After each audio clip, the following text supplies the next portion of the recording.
game of the week, matching a pair of state-ranked teams. Warren Harding has shown that there is life after Maurice Claret, averaging over 45 points a game this season. He's a tough guy to replace. I may never coach a back like him. But I think we are more balanced this year. Our kicking game is excellent. Our defense with 8 starters back is better than it was a year ago. Boardman has one of the area's top passers, but it will be the Spartans' defense that will need to make some big plays tonight. I don't know if we can get in a shootout with them because of all their offensive weapons they have, and their defense is so good. I don't see this as like a 40-38 game. It's a clash of the Titans next on Fox 1762. They've got 2 quarterbacks who can do the job, but that offensive line's pretty solid and maybe a little underrated. LeVar Allen and Brian Doherty are your guards. Phil McNeil and Dante Campbell, just a sophomore, at tackles. Adrian Barbudas is in the middle at center, and the tight end is Anthony Hoke, who is a 2-way starter, along with McNeil and Allen down the backfield. The quarterback tonight will be Mike Phillips, but Mike Koch will also see some playing time. Richard Davis, the team's leading ground gainer, along with Jante Stroud at fullback. And the receivers, very quick. Tremaine Warfield leads the team in receptions, along with Antoine Molden. No, they don't. Warren Harding traditionally has not played well here at Spartan Stadium. We'll see what happens tonight. So Good puts the ball in play, and he'll kick it through the end zone. And I know during the week, head coach Tom McDaniels of Harding said we're not even worried about our kick return because I doubt if we get a chance to do it. Well, it's nice to be able to know you're going to start from the 20 at least. You can tailor your offense around that a little bit, I guess. So we'll find out how the Raiders perform. Some people feel they're untested, Ron. They might not have met the caliber of competition in their non-conference schedule as a Boardman. Yeah, I think you're right. And I think they feel like they're untested. I think going into last week they thought the Ursuline game would be a little bit better game, but we'll see tonight. Well, the Raiders will come out in a shotgun. Mike Phillips, number 9 at quarterback. Richard Davis alone with him. Now they'll run the option. Toss sweep to Davis. Cut down at the line of scrimmage. Tackle made by Robert Perryman of Boardman. Now the Spartans' rushing defense has been criticized. We saw him come up big against Ursuline earlier this season. The Spartans' rushing defense ranks 3rd in the conference, giving up almost 170 yards a game, and it's much maligned, but maybe unjustified, maybe not. We'll find out. But just like you talked about, those DBs, you saw Bob Perryman coming up from his corner position, making a tackle at the line of scrimmage, and that's what they're going to have to do to stop the run. Phillips to throw on 2nd down. Has Tremaine Warfield. Grabbed by Chris Russo, tackled after a 5-yard gain. Tremaine Warfield coming into the game, 1st in the conference in receptions with 19. That's his 20th grab of the year. Warfield now with 267 yards receiving this year.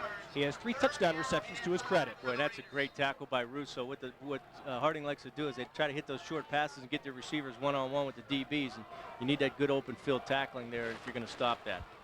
So the gain out close to the 26-yard line. Raiders facing their first possession down of the night, and they'll run from the eye. That's Johnson in motion. Phillips dropped the snap from center and has to fall on it back at his own 23. A loss of 3, and the Raiders will have to punt, having gone 3 and out on their opening possession of the night. And when we saw Boardman play Ursuline earlier, the Spartans defense forced the Irish to go 3 and out. They did. That's a big series for Boardman coming out, because now with the wind in the punter's face here, they're probably going to get some pretty decent field position out of this kick. Well, Mike Koch will punt for the Raiders. Normally, it's Isaac Chaney who punts. The Raiders this year averaging about 37 yards a punt. Single safety Josh Suzanne. He'll make the grab and quickly go down, tackled on the play by Mario Manningham. Boy, that ball just looked like it got shot in the air. I mean, it was 30 yards downfield and then just died right there. And the Spartans will put it in play at their own, well, actually at the 50. They're on their side of the 50, but they are right around midfield. And here's a look at the offensive starters, and he's one of the best in the conference. And this is Beck. Lost the football. Raiders recover. Mikey Phillips at his own 46 has the ball, and the Spartans cough it up on their first play from scrimmage. Boardman coming into the game, a +7 in turnovers. That is the 7th time they have fumbled the ball away, and for the Raiders, it's their 7th fumble recovery this year. Watch the ball stripped right there. And there's Phillips. Brad Beck being pinned down by Rob Masucci and couldn't get to the ball, and the Raiders have the game's first big big turnover. Yeah, Mikey Phillips, probably a Division I prospect in himself, making a nice strip there and recovering that own fumble. Great play by Phillips. So the Raiders take over at their own 46-yard line. Kokel now in at quarterback. From the shotgun, he'll run the draw into Boardman territory, pulled to the ground on the play by Micah Bruba. But Kokel coming in, not afraid to run. No. We've seen him carry the ball plenty of times, and I know last year against Cincinnati Moeller he scored on a very talented run around the end. Yeah, he's got good size. He's 6'2", 185 pounds, and they like to run that quarterback ISO with him, as evident on that last play, and he's not afraid to stick his nose in there. So after the gain of 7 to the Boardman 47, the Raiders now with 2nd down and short. They'll drop into an I formation. Give to the fullback, James Johnson. Does not get the first down, or if he did, he's very close, maybe a half yard away. He is to the 45 of the Spartans. Raiders looks as if they need to get to the 44. And that'll bring up a 3rd and short now for Harding. Harding forced to spread the field a little bit more than I'm sure that they've done in the past with the injury to Burgess, who also plays tight end. Looks like they're going with more of a 3-receiver set and bringing in a little bit bigger receiver and playing him in the slot. 8 minutes left in the opening quarter. Warren Harding went 3 back judge, an experienced officiating crew tonight. So it is 3rd and short for the Raiders. They'll give to Richard Davis. Stood up by Dave Seipert, but I think he got the first down. Seipert knifed through, but it looks as if Richard Davis kept his legs driving and he got the yard necessary, and the Raiders will move the chains. Yeah, Boardman defense was right there. It's all Richard Davis on the off-tackle Dave play. Gets met right at the line of scrimmage, has good strong legs, and is able to power his way just to get enough for the first down. Davis ranks 2nd in the conference this season with 658 yards rushing. He has 11 touchdowns to his credit, and last week against Ursuline had 104 yards on the ground, carrying the ball 16 times, and had a couple of scores to his credit. So the Raiders with their initial first down of the game. From the gun, Kokel with the snap. Rolling, throws. Incomplete. That time looking for Antoine Molden. Couldn't find him, passed a little too far out in front of the intended receiver. Kokel, a talented quarterback, averaging about 61% of his passes being completed, throwing for 420 yards this year. And this one I think he'd like to have back. Yeah, just didn't square his shoulders at the line of scrimmage. Good pressure by the Boardman defense, though, which forced him not to be able to square his shoulders. And a lot of times that'll cause the ball to float on you a little bit. So now 2nd down from the Boardman 44 for Harding.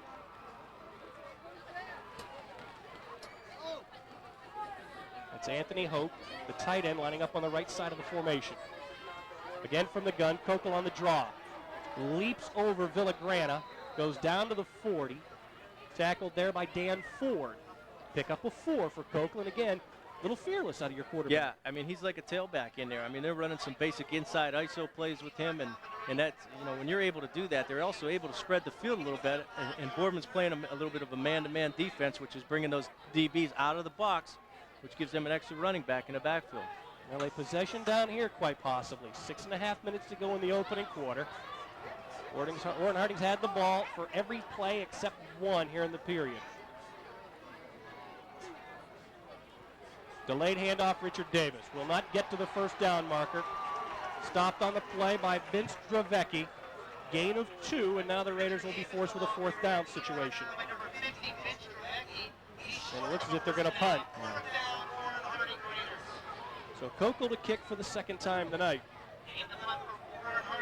His first punt of the game covered 26 yards. Josh Susani, the deep back, standing on his own 10.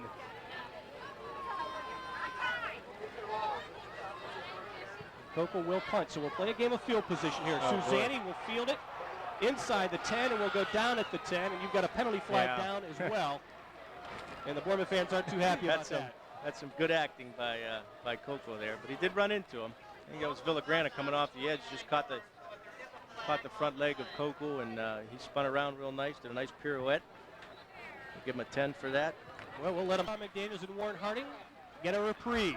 Running into the kicker is the call against Boardman, a 5-yard infraction against the Spartans, and the Raiders now get a 1st down and 10 from Boardman's 33.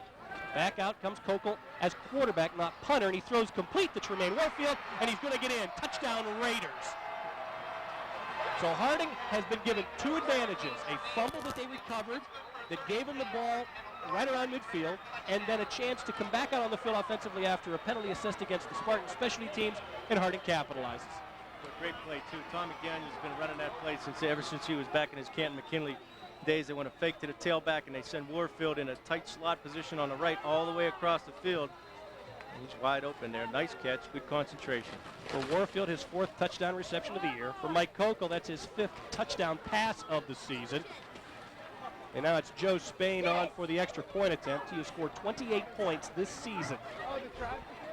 Out of the hold of Danny Stella, the PAT.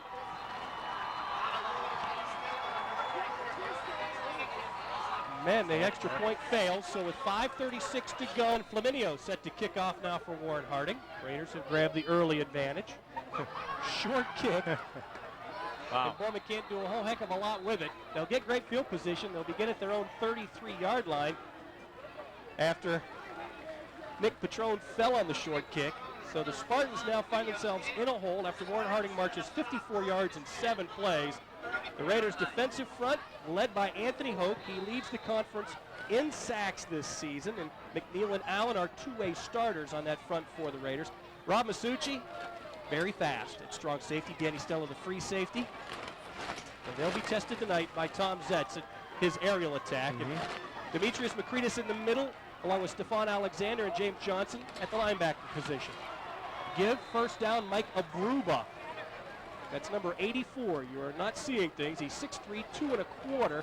The defensive end has been put into that stacked I formation for the Spartans. You know, talking to a couple of the Raider coaches before the game, just a little bit of concern about the offense, the size of the offensive line going up against a smaller, quicker group from Harding. You know, that they felt like Boardman may come out and get in a stacked eye and try to overpower him. And then, you know, then they're going to put the big guy in the backfield as well.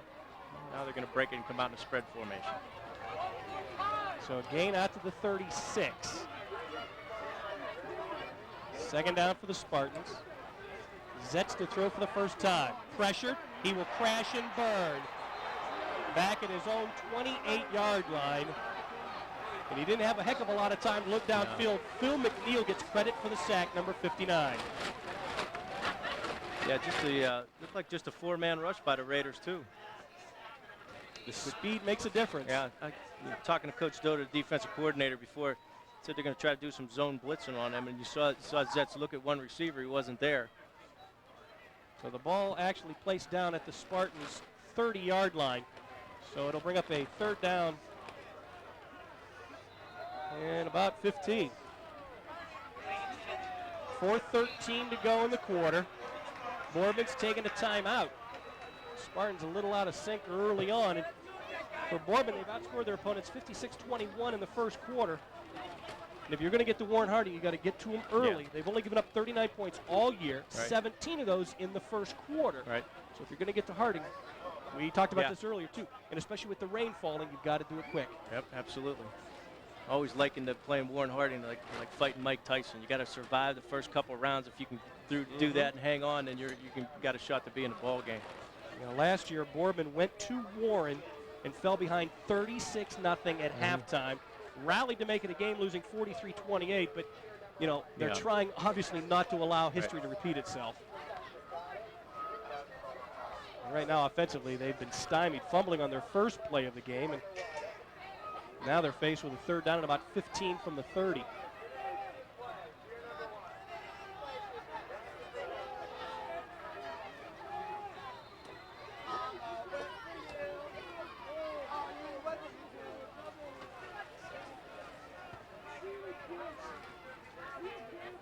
Zetz delayed handoff. Beck can't go anywhere. He'll lose 4 more, and the Raiders feel that there may have been a fumble. And there was. Beck fumbles again, and the Raiders are there to recover. Boy, Brad Beck, a solid ball carrier, has come up empty twice tonight, and the Raiders now on the verge of taking an early lead. Maybe keeping Boardman in their dust. Yeah, you got once again another fumble. I know it's getting wet out there, but you know, credit the defense from Harding too, and they're taught that in practice. You know, they try to strip the ball whenever they can. On a wet light like that, you got to put 2 hands over it and cover the football. The Raiders were just a +3 coming into the game in the turnover ratio. They're a +2 tonight. Mike Phillips returns at quarterback for Harding. Fakes the give to Davis. Throws, pass intercepted by Robert Perryman. He'll be tackled by Antoine Molden at the Spartan 14-yard line. And that's the first pass interception thrown by a Harding quarterback this year. Yeah, wow. Yeah, you're going to see here, this just kind of slips out of Mikey Phillips' hands. He got some heat. You got a flag on the play? Yeah, but I think it was after the interception. So the possession will remain in favor of Boardman. You have illegal use of the hands on the return. So instead of starting from right around their own 14, 15-yard line, the Spartans will start this series inside their own 10. Yeah, you know, Boardman's making a lot of mistakes right now, and you can't, you know, you're playing the #1 team in the state right now. They got to regroup and cut down on those mistakes if they want to stay in this ball game. Well, for Robert Perryman, a good look at him there along the sideline. His 3rd interception of the season. That ties him with teammate Dan Ford for the lead in the conference. But Boardman able to dodge a bullet and get the ball right back after fumbling it away for the 2nd time in the quarter. 3:54 to go in the period.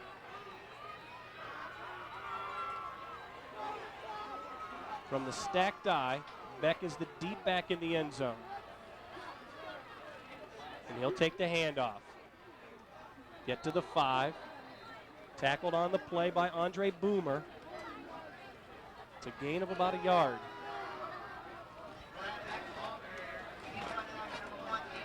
Now later in the game, we'll have the Hot 101 football trivia question. If you know the answer, you could be a winner on Hot 101 Monday morning at 7:20 a.m.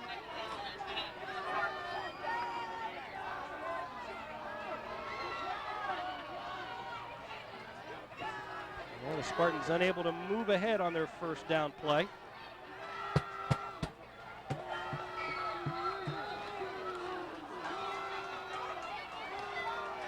Ball still sitting on the Spartans' 5.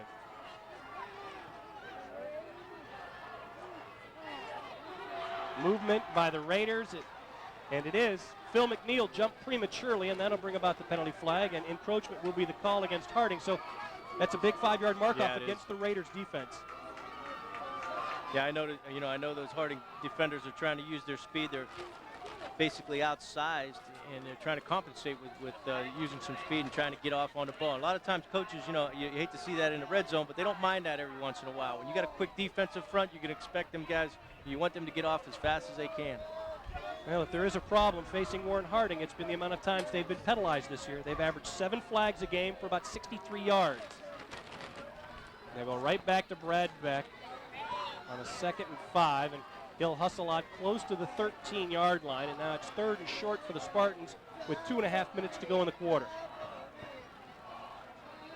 Again, Boardman staying in their stacked eye formation, especially down here in their own territory, and they're just going to try to power the football, run some power plays off tackle.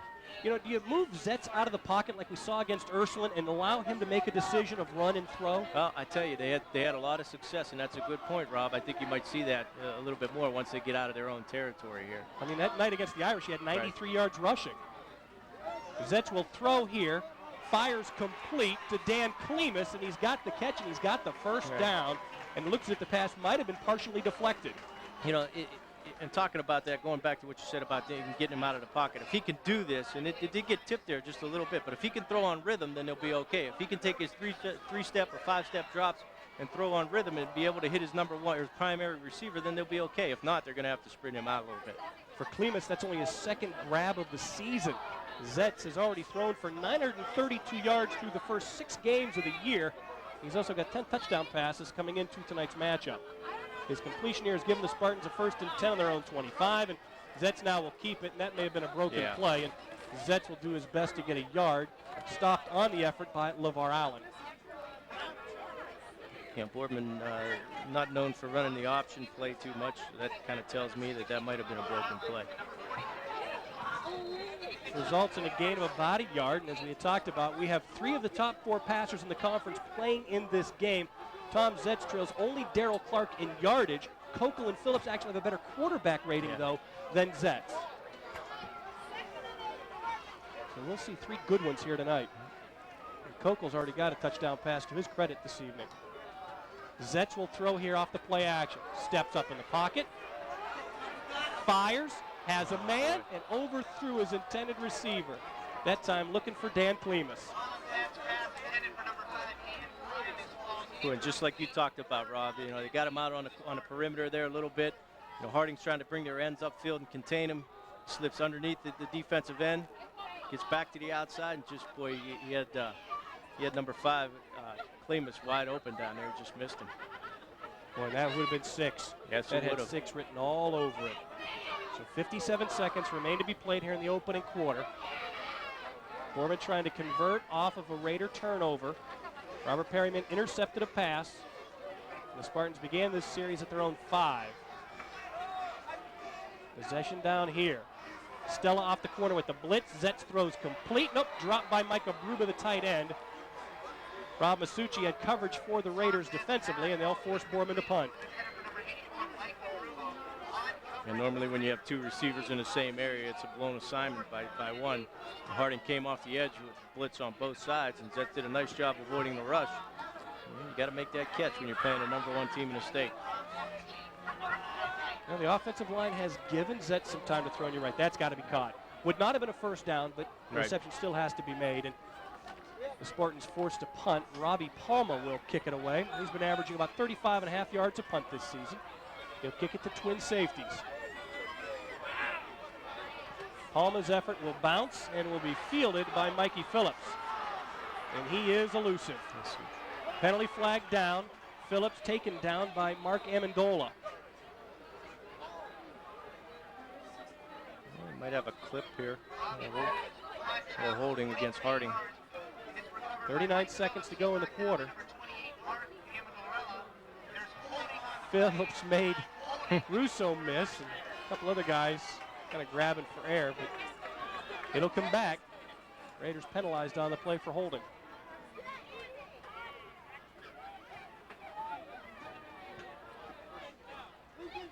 There's a look at Mikey Phillips.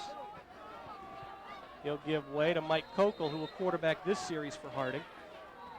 For the Raiders, they've now been flagged twice for 15 yards.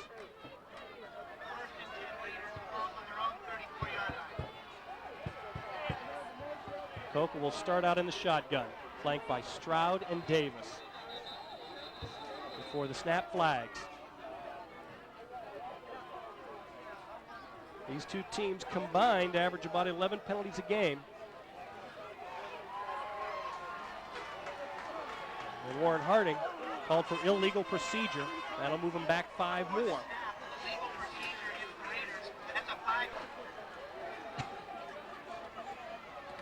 Give to Richard Davis. Kind of went back across the grade. Grabbed by Rich Lepore and tackled right around the 32-yard line. Boardman doing a nice job defending that shotgun counter play. Another wrinkle off that shotgun formation. And for Davis, for him not to get anything less than 9 is an oddity. That's what he's been averaging a game. In fact, per game, he's been averaging 109 yards a contest this year.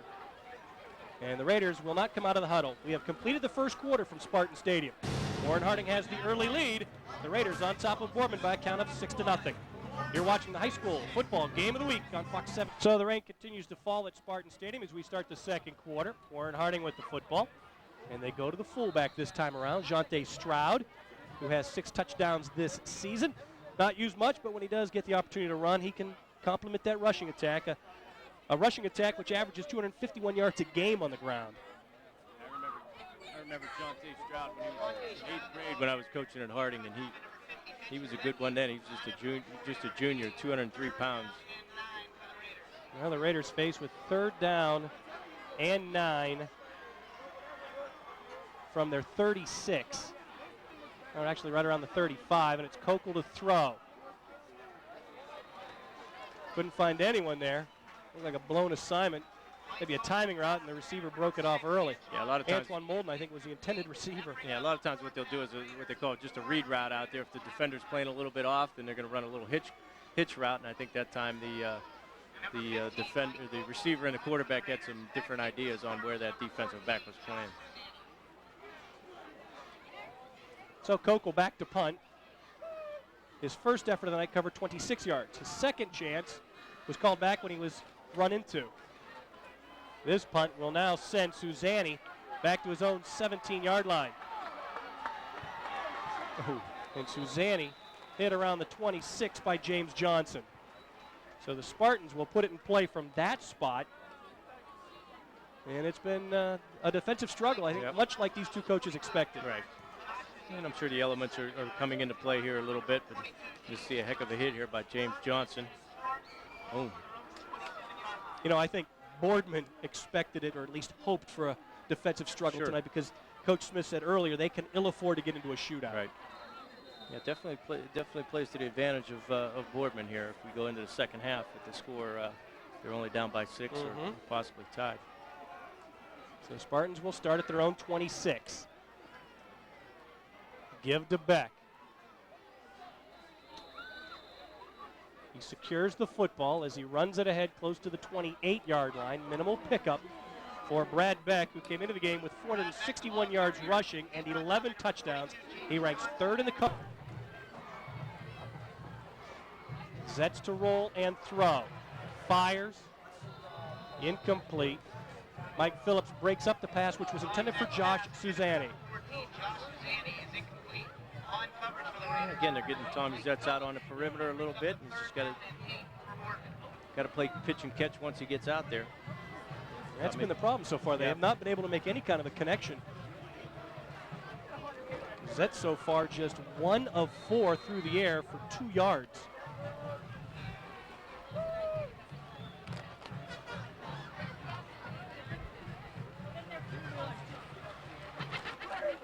$22 yards. Yeah, that's more like 1 for 4 for 22 yards. Let's say he threw one complete to Klimas. Zetz will throw again. Pressure. Fires. Wow. Intercepted. James Johnson with the pick. He is tackled by Mike Villagrana, and the Raiders have taken it away from the Spartans for the 3rd time here in the first half. For Zetz, that's the 4th time he's been intercepted this season. Yeah, this is usually one of Tom Zett's strong points. Once he's scrambling, his ability to throw the ball downfield. That was just a great play by Johnson there. He's showing some great athletic ability to go up and get the ball. Zetz never saw him. Looking for Robert Perryman the whole time, and Zetz never saw him. So Johnson's interception has given the Raiders a 1st down and 10 in Boardman territory, right around the Spartans' 33-yard line. Maybe closer to the 32.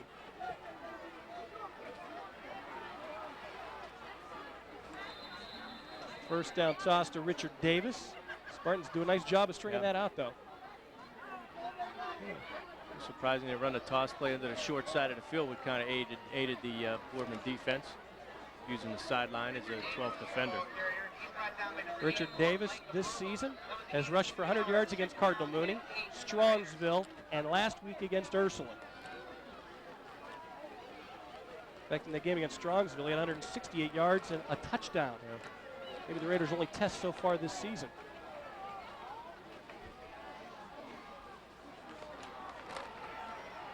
Quarterback draw. This time it's Mike Phillips. But the Spartans not full. John Greco in there on the stop, number 76. And Boardman will force Harding into a 3rd down and long. You know, it's kind of surprising. Boardman's actually been able to stop the run tonight. You know, they just Harding can come up with a couple nice pass plays and in the long touchdown pass. It's a credit to the diversity of the Harding offense, though, to be able to throw the ball when they need to throw the ball. So the ball's sitting inside the Spartans' 30-yard line.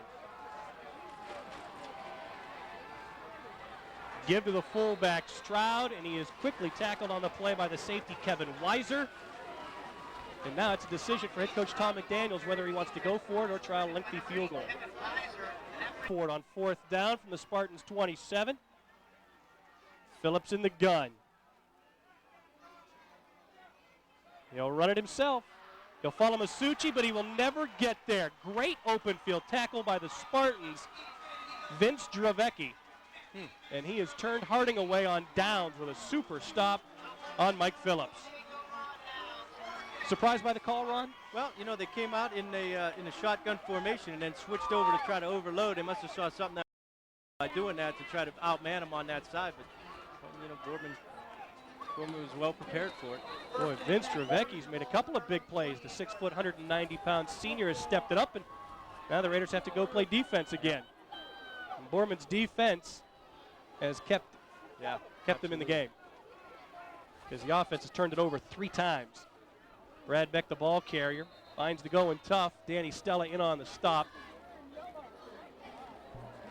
Very minimal gain there, if any. Harding's just daring them to throw right now. They got 9 guys in the box, and they're just, you know, with these conditions, going to make it a little tough. Well, here's tonight's Hot 101 football. Be a winner on Hot 101 Monday morning. Second down from the 30. This is Beck, finally with some running room. Beck's got the corner into Raider territory. And Beck is finally dragged down from behind by Rob Masucci and Mike Phillips. But for Brad Beck, his best effort of the night, and that erases the memories of the 2 fumbles that he had to endure in the first quarter. Yeah, it just came with the power play that they've been running. Beck does a nice job bouncing this to the outside. Now, Beck this year hasn't really broken too many for any kind of a lengthy gain. His longest run of the year, a 34-yard effort. But this will rival that. And with Harding's speed defensively, you knew he wasn't going to go to the distance. Right. But the gain of 44 yards is impressive. If anything, that's got to give Boardman a little bit of confidence back, too, here, because they've been not able to run a football at all. Now, there's a Bruba, and he goes down at the 35-yard line. And that's right around the line of scrimmage. Yeah, so I think they're going to have a takedown up front as well.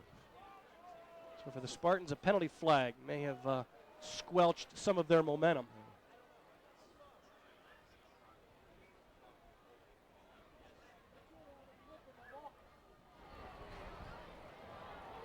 Yep, an illegal block. Yeah, it's an illegal block.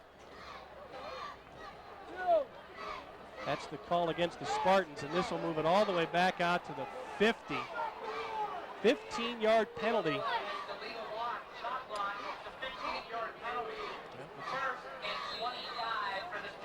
Wow. Yeah, what happens there when you get that call out up front is it's a double team block where one guy will post and another guy comes down low on his leg, and that's definitely an illegal block. Well, Boardman not amongst the conference leaders in rushing offense, even though Brad Beck just ripped off a 44-yarder, his longest gain of the season. This is an offense which is a little bit more balanced and likes to throw with Tommy Zetz. He'd like to throw here, but he will run instead. And dives inside the 45, so he'll get 5 yards back of the 15 that was lost on the penalty. And what Harding's trying to do right now, since Tom Zetz has been able to get on the perimeter, is taking their middle linebacker, number 42, James Johnson, and playing him in what's called a spy. And every time Zetz goes out, then Johnson will go with him. As soon as he breaks the line of scrimmage, he's going to be right there to make the play. 6:10 to go in the period. There's a good look at the 6'2", 210-pound senior. He's turned a lot of heads this season. A week ago against Painesville Riverside, he threw 13 of 19 for 146 and a touchdown.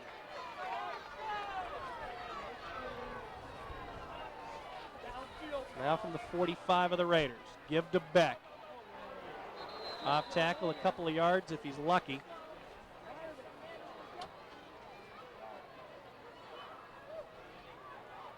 So that'll take the ball to the 43 of the Raiders.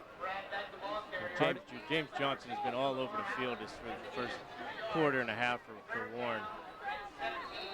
Well, the Raiders' rushing defense has only given up about 41 yards a game. In fact, they're only giving up a yard and a half a carry. So what Beck was able to do earlier in this series with a 44-yard effort is almost, you know, Superman-like. Freak of nature. Yeah.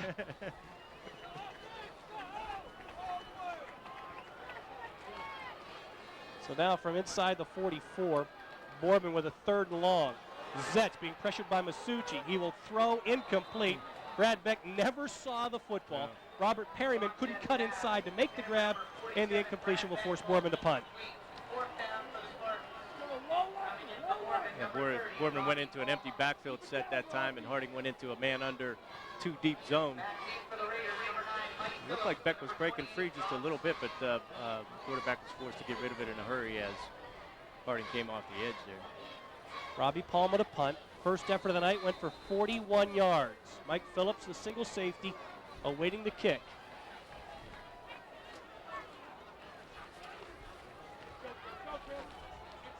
Palmer gets it away, but doesn't get it away very well. Off the side of his foot. Look out, look out. Oh. Yep, Ron, you saw that. Yep. Harding was racing up to maybe grab that thing on the run because Boardman had kind of just stopped.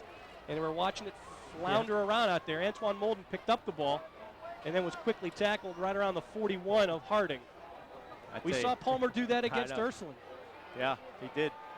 I tell you what, if Antoine Molden would have picked that up, he'd have been gone.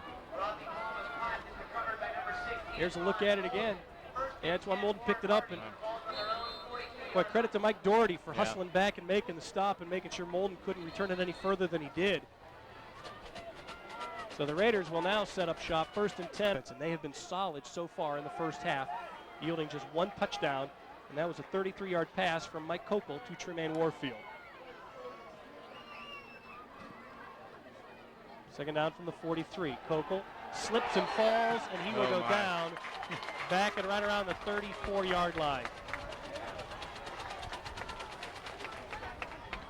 It's going to be a loss of roughly 8 yards.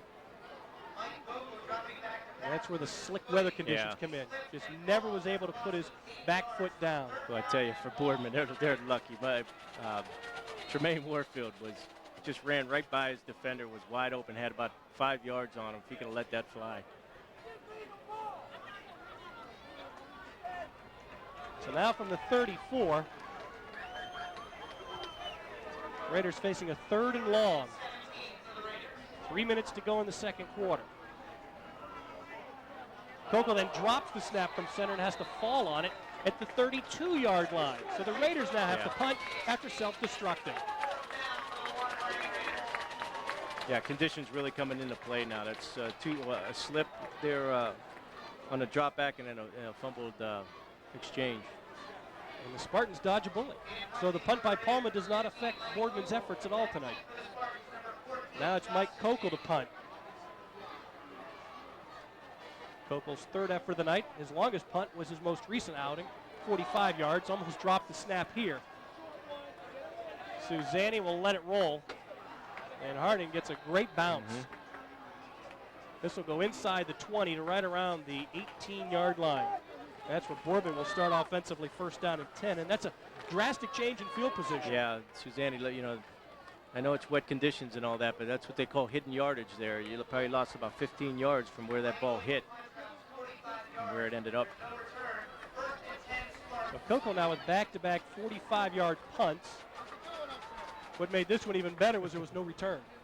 He had a little bit of wind behind him. Just a little bit. You think? What is that, Hurricane Lily? Last week was Isidore. This week we got Hurricane Lily. What's next week? First down give to Brad Beck. Stop by Anthony Hoke at around the 21-yard line. So a pickup of roughly 3.5 yards. Well, here's tonight's Hot 101 football trivia question again for you. How many times has Warren Harding and Boardman met in the playoffs? The answer, 2. In 1990, Warren Harding won 23-7. The Raiders also won last year 16-7. Listen to AC and Kelly Monday morning at 7:20. If you know this answer, you're a Hot 101 winner. In both years, we're in the first round of the playoffs. That's right. Given the fact that Harding's only lost one playoff game, you kind of knew the outcome. Well, Zet's running for his life. He will crash and burn back at the 10-yard line. Anthony Hoke in on the stop along with Stephon Alexander. Hoke came in with 7 sacks already this season, and his speed is one reason why he leads the conference in that category. Yeah, that time they rolled out towards Anthony Hoke's side, and they've had some success rolling out to the left a little bit, but it's a little harder throw. That's a big loss of 11 yards. And with 1:20 to go, Harding has taken the time out because I'm sure they're now going to start trying to play for field position and one last shot at the end zone before the end of the half. So the Raiders have 1 timeout left, Boardman with 2. And we have 1:20 to go in the second quarter. Next week, the Raiders head to Canton McKinley, and they will play on Saturday night at Fawcett Stadium. Boardman also heads to Canton next week, except they'll play at North Canton on Friday night, and that's a future Federal League rival. Sure. Yeah, I know McKinley's down a little bit this year, but that's you know they'll be up to play Warren. That's a big game in Canton when Warren comes to town. I mean, on Canton's schedule, there are certain games that they look at, and they look at Harding and they look at Massillon first and second, or at least it's the top two. Actually, Harding goes McKinley-Massillon back-to-back, I believe. Yeah, their meat grinder of a schedule really began last week against Ursuline. It continues tonight against Boardman. And the Raiders, after having stopped Beck for a gain of only 1, will utilize their final timeout of the half and force the Spartans to punt. And this could be an adventure. Yeah, it sure can. Well, once again, you can watch Fox 1762, not only for high school football, but for YS. And again, you got a good look at the wind and how much rain has been falling here when you took a look at the flags a moment ago. And that has probably hampered Tommy Zetz a little bit in what he likes to do. But the Raiders are, we talk about rushing the football. The Raiders like to throw. You've got two quarterbacks who are able to throw. So both teams, again, and that's how it goes in football, both teams have to put up with this inclement weather. It's Northeastern Ohio. Well, Robbie Palma from his own end zone will punt. Line drive right into the hands of the Raiders' Danny Stella, and he goes down at the 15-yard line. So another short punt by Palma. This one goes just 4 yards. Yeah, that time a little bit of a high snap there too. I don't know if it was all the fault, if you could fault the punter himself because he had to break his rhythm and get it off kind of quick. But plus Andre Boomer in there nearly blocked the punt. So I think Palma did his best just to get it out of there. And now it's up to the Spartans defense with Warren Harding knocking on the door. They utilized their timeouts properly. Yes, they did. I mean, that's good clock management on the Raiders' part. Fake, Phillips rolls, throws, completes his pass, and finds his tight end, Anthony Hope. And he is down to around the 5, and that looks to be a 1st and goal to go now. And Russo is the injured party on the floor. 5'10", 175-pound senior who had an outstanding game against Ursuline. Yeah, he was the one who came in the second half. Yep, stepped up for Brad Beck's injury. There's Phillips just kind of dropping it out there. Oh, it looked like he got his head down a little bit. Well, he's holding his ankle, though. Maybe bent his ankle back when he was coming up with the stop. Boy, the way he made that hit, I thought maybe it was got his head down a little bit. I hate to see that. We talked about how these teams like to pass. Mikey Phillips had completed 64% of his passes coming into tonight's game, having thrown for 308 yards. So that is a vital part of their offense. And, they've got plenty of time now with 58 seconds to go in the half and sitting on the 5. This is a huge switch. Sure is. The impressive thing about all three of these quarterbacks they're all right around 60% passing efficiency there by making bad decisions. They are still attending to Chris Russo. So the Raiders making the trip to Boardman. Coming in here 6-0. Spartans at 5-1.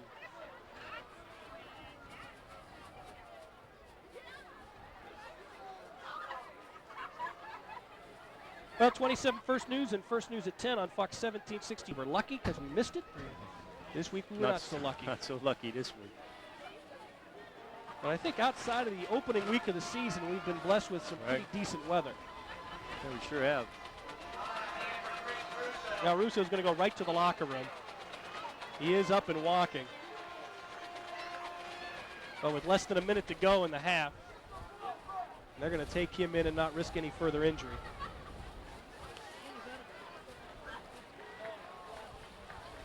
I don't see him favoring either leg, but you can tell he is definitely a little wobbly.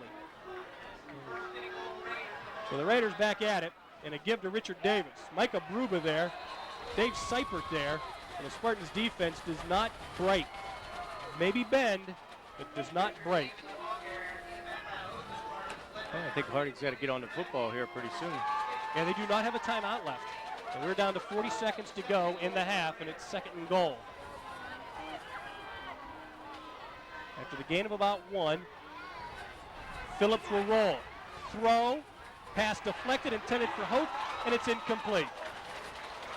3rd down and goal to go.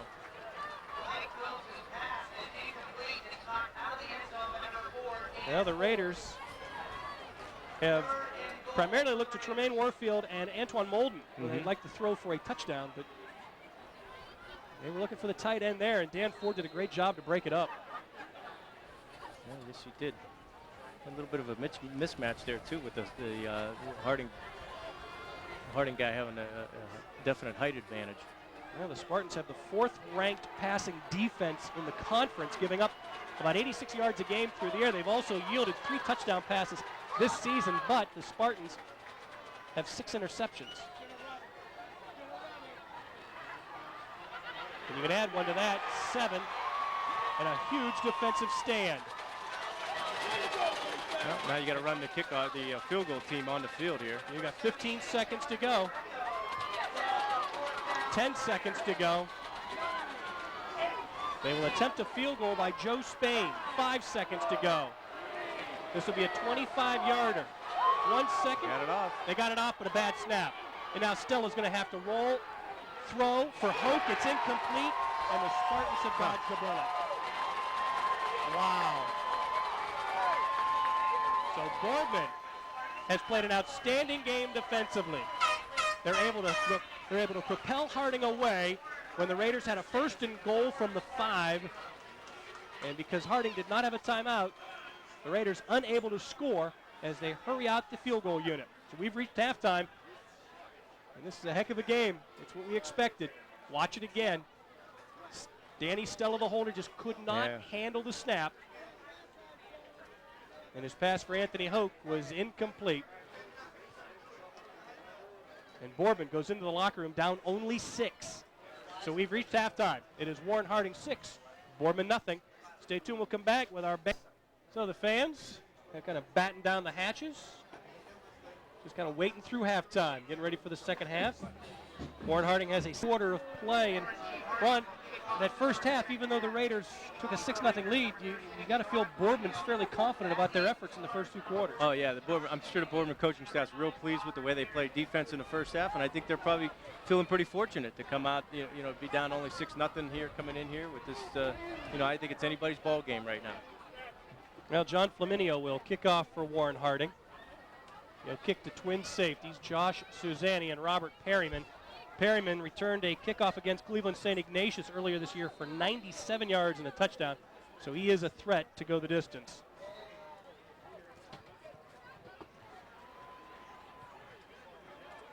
And this will be Perryman.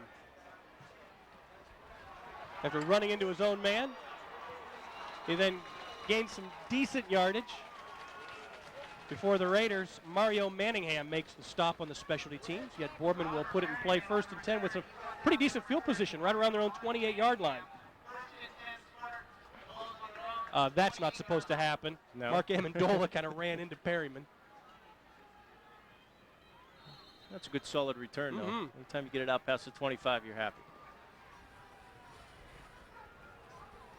So Tom Zetz will bring his team to the line of scrimmage. Boardman has outscored the opposition 63-12 in the 3rd quarter this year. However, the Raiders' defense unscored upon in the 3rd period through 6 weeks of the season. Brad Beck, the ball carrier. In on the stop, Stephon Alexander, Demetrius McCreadis, and Rob Masucci. Gain of a head for about 3.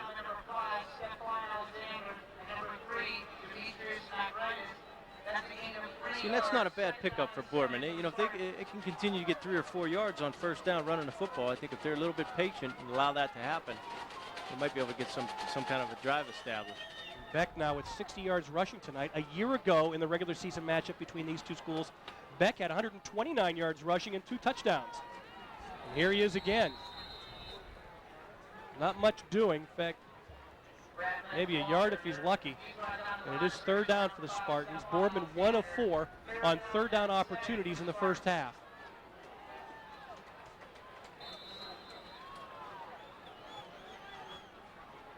So the ball will be placed down right around the 31 of the Spartans. just started the third quarter. Harding scored the only touchdown of the game in the opening period on a 33-yard strike from Mike Kokel to Tremaine Warfield. Zetz will throw. With time, runs, stumbles, goes down at the 36.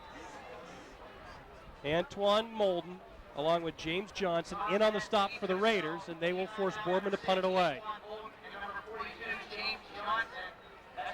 At that time, Tom Zetz lost his footing there. He got on the corner a little bit, had some running room. Probably could have picked up the first down if he wouldn't have tripped. As it turns out, he's probably 2 yards shy. And Robbie Palma comes back out to punt. And I'm sure he got a pep talk at halftime. Raiders not pressuring him. And a better kick. Klimas will let it go out of bounds, and the Raiders will start offensively. First down and 10, and they will begin just shy of their own 30-yard line. Be curious to see what Harding does here offensively. See if they can put back in the locker room, make some adjustments to get the running game going a little bit. Now, if you'd like to order a copy of tonight's game on VHS, all you have to do to place your order is call 1-800-442-2547 or log on to our websites for more information. So the Raiders start Mike Kokel at quarterback to begin the third quarter. Toss sweep, Richard Davis. Perryman is there. Davis goes down at the 30. Maybe a gain of a yard, and Davis has definitely been bottled up tonight. Especially when you gain only 10 yards in the first half and you're averaging about 110 a game. I'll tell you, the cornerbacks for Boardman are doing a great job getting to the line of scrimmage. Again, that was Perryman coming up from his corner position, making a play for less than a 1-yard gain. 9:15 to go, third quarter. From the 30. This is Masucci. Trying to turn the corner, can't do so. Brian Thompson there to make the stop defensively for the Spartans. Rob Masucci, prior to that run, had 197 yards rushing. One of the conference leaders in all-purpose yardage, and some definite wheels on this. Yeah, Rob Masucci's a burner. He, I know he's a track guy, runs 100 for them, probably under 11 flat 100 guy. Credit to Boardman defense once again, making a stop at the line of scrimmage. So another short gain of only a yard. And the Raiders have third down and long. And again, they were just 1 of 6 in the first half on third down opportunities. Kokel to throw, but he will crash and burn. Mike Villagrana has him dead to rights in the backfield. And that's a big loss, which will force Warren Harding to punt. Well, that is some great defensive end play by Mike Villagrana, reading the boot pass.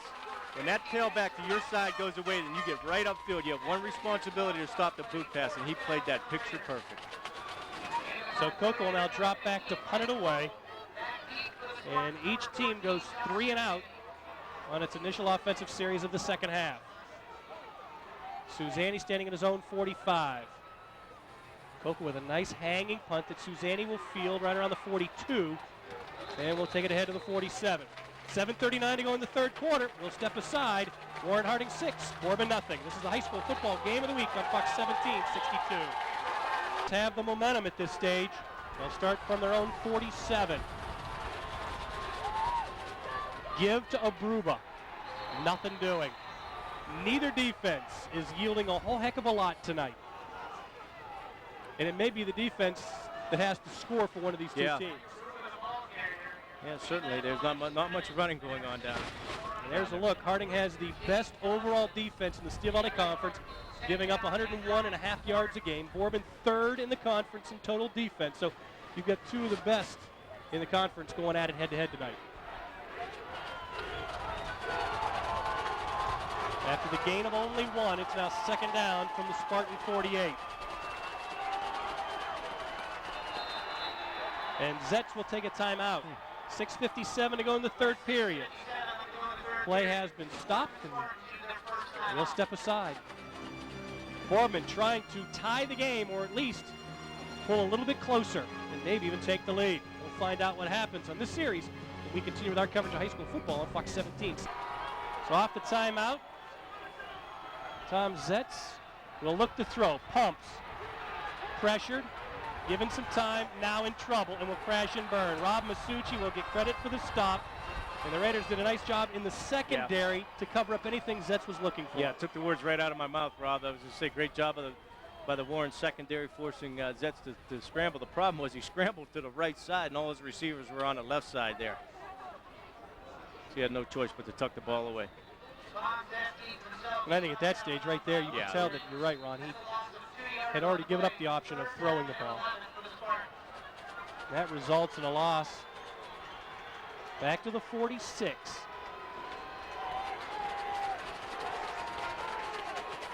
.6:10 to go, third quarter.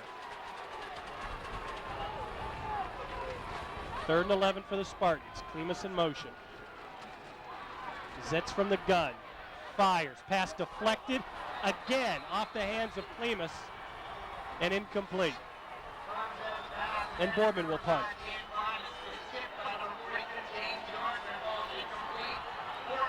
And Zetz continues to struggle throwing the ball. Yeah, again, he's just not able to throw on rhythm. I'll tell you what's happening out there as well is Mikey Phillips is doing a great job on Rob Perriman at the corner position. He's up in his face playing man-to-man, and he's just stymieing him at the line of scrimmage. And it basically has taken Rob Perriman out of the game. And after Zetz completed his first pass of the night for 22 yards to Dan Klimas, he has subsequently thrown 6 straight incompletions. And Palma gets off a rocket that goes into the end zone and results in an automatic touchback. So after having struggled in the first half, that punt was a virtual thing of beauty. Yeah. 59 yards. Or 54, actually. Yeah, the only problem is he kicked it about 10 yards too far that time. Went about 8 yards in the end zone on the fly. So after the 54-yard boot by Palma, the Raiders will get it on their own 20. 5:52 to go. Mike Phillips will now come in at quarterback for Warren Harding as they continue with that two-headed monster at quarterback.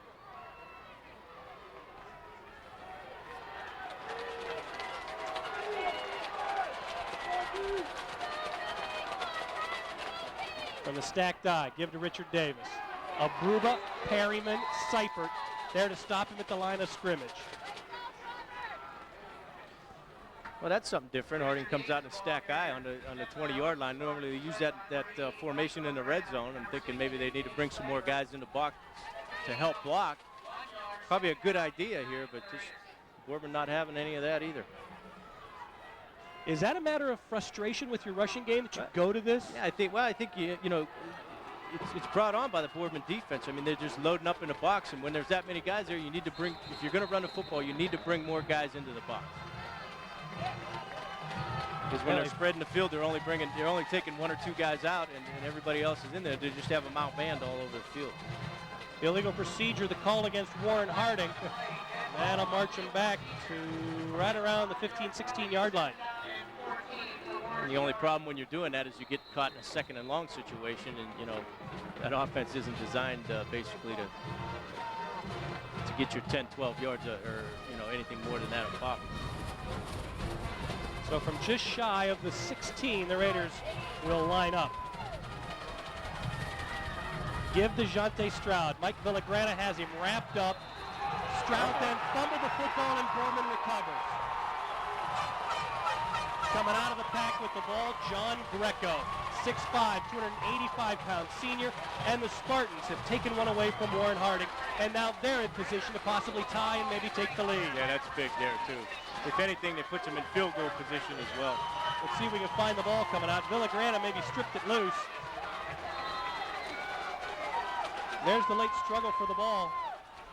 Couldn't see it come out of the pack, Yeah, I never saw the ball come out. Well, Harding was unable to capitalize on 3 turnovers committed by the Spartans in the first half, a couple of fumbles and a pick. Boardman had 1 interception that they had created defensively and couldn't capitalize. Now we'll see what happens after the fumble of Warren Harding. Give to Beck, and he stumbles heading into the line of scrimmage. So this drive will originate right about the 20-yard line of the Raiders. Well, actually about the 18. Brad Beck slips coming out of the backfield. He loses 2 yards. Second But down, Beck 6 loses a couple of yards there.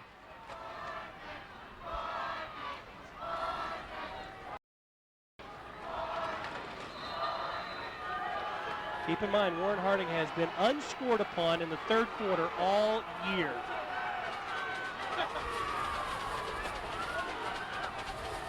Klimas in motion. Zetts to throw. Pressure. Fires. Incomplete. Looking for Klimas. Covered on the play by Mike Phillips. Well, once again, the Harding, their DBs are just covering up Boardman's receivers all over the field. And normally, that's when Tom Zetts is scrambling. That's when he's at his best. But you know, that's really tough to do as a DB when the guy starts scrambling to follow those receivers around all over the field. But they're just not giving anything up back there. Well, he doesn't have a lot of time sitting back there either. Not at all. I'll tell you, I'd like to see Boardman take a shot on a 3-step drop on a fade route or something. They got some seriously tight coverage up there. 4 minutes left in the third quarter.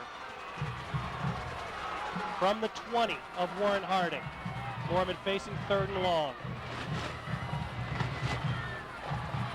Zed straight into the pocket. Fires. Into the general vicinity of Josh Suzanne, but it's incomplete.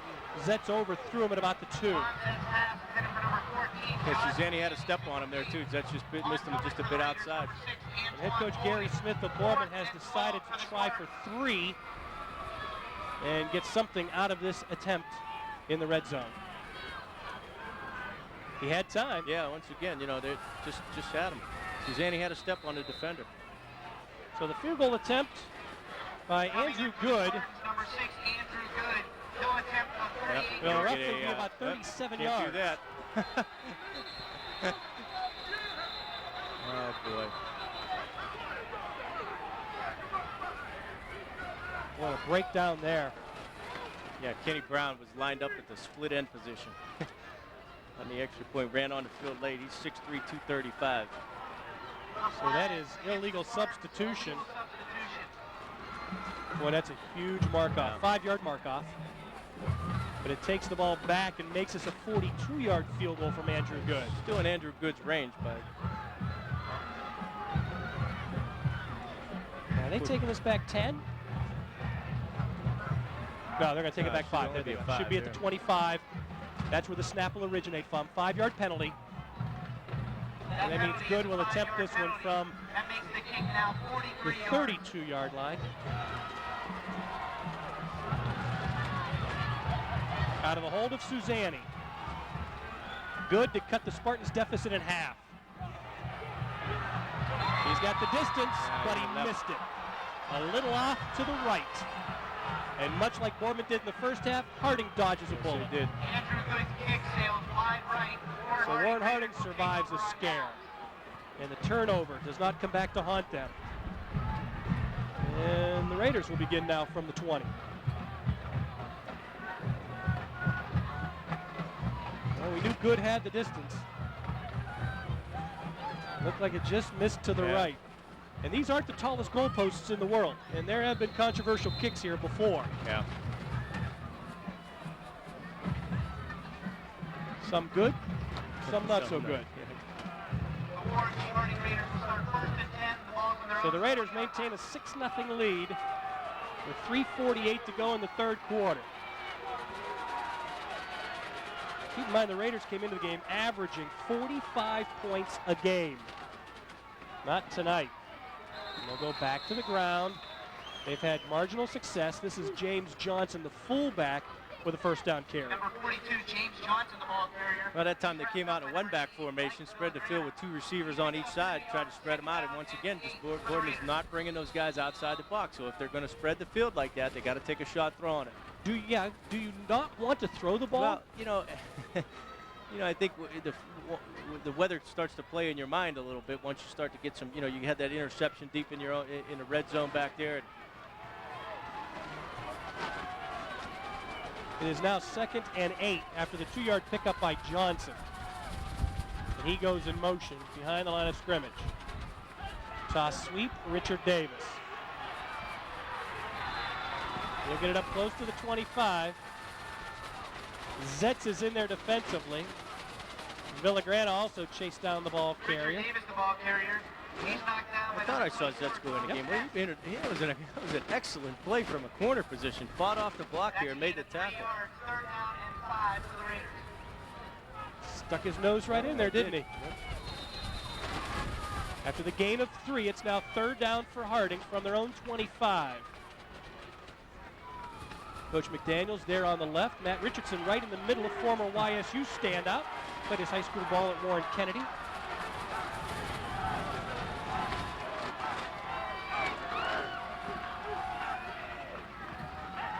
This time it's Masucci to try the left side. Michael Bruba is there, and the Spartans have held. Zetz once again along with Primus to help out defensively. But the Raiders cannot move the chains. He's short of the 1st down. 4th down Raiders. And you have to wonder if head coach Tom McDaniels isn't just playing to win 6-0. Well, you know, his defense is playing great football too, and I'm sure, you know, with the weather conditions, he may not want to give up, you know, let his quarterback make a mistake and throw an interception. It could be, you know, returned for a touchdown. Kokel to punt. Drives Susani back to the 33. He'll go down at the 45-yard line of Boardman. That's where the Spartans will get it. So that in turn is what Coach McDaniels has done. He's put the onus on his defense, saying, okay, Boardman now has to throw more than likely to beat us. Yeah, sure I think he likes his chances. Well, I think you're right. Now, you know, Boardman's basically played this whole half in Harding's territory too, and they haven't been able to do anything with the football. Well, we'll see how Coach Smith counters. I like this chess match, though. Yeah. I mean, we've seen Harding's offense go stacked eye, spread, Right. trying to get past the Boardman defense, not successful. We've seen Harding roll Zetz out, keep him in the pocket, not successful.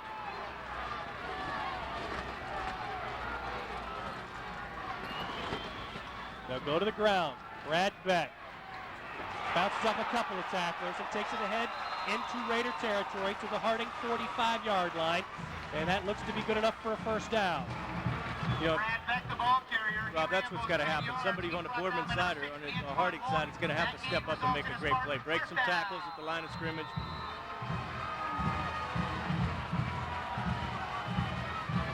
Antoine Moulton gets credit for the tackle on Beck, who earlier in the game had ripped off a 44-yard carry. That was his longest of the season. This effort good for just over 10 and a Spartans 1st down.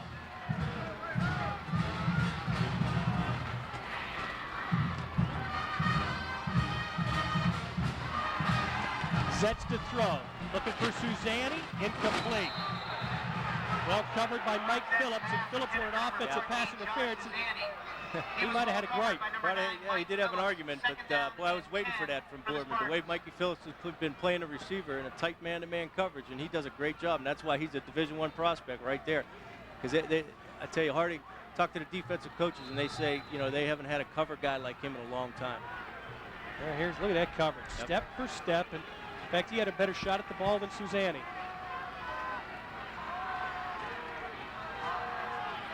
2nd down now from the Harding 45. Back to Beck. Rob Masucci and Antoine Moulton with the stop defensively. Beck carries the ball to the 42. Gain of about 3. He's been the most consistent back of the night. Beck, the ball carrier. He's brought Beck down now by with number 71 28, yards Rob rushing on Masucci. 15 carries. That's a gain of 3 yards. 3rd down and 7 for the Spartans. But a big 3rd down here. Are you in 4-down territory at this stage? You've got 25 seconds to go in the 3rd quarter. Yeah, it depends on where the ball is, I think, right now. I don't think it's 4-down territory right here. I think you need to be inside a little closer. I think you're playing a little field position game right now, too.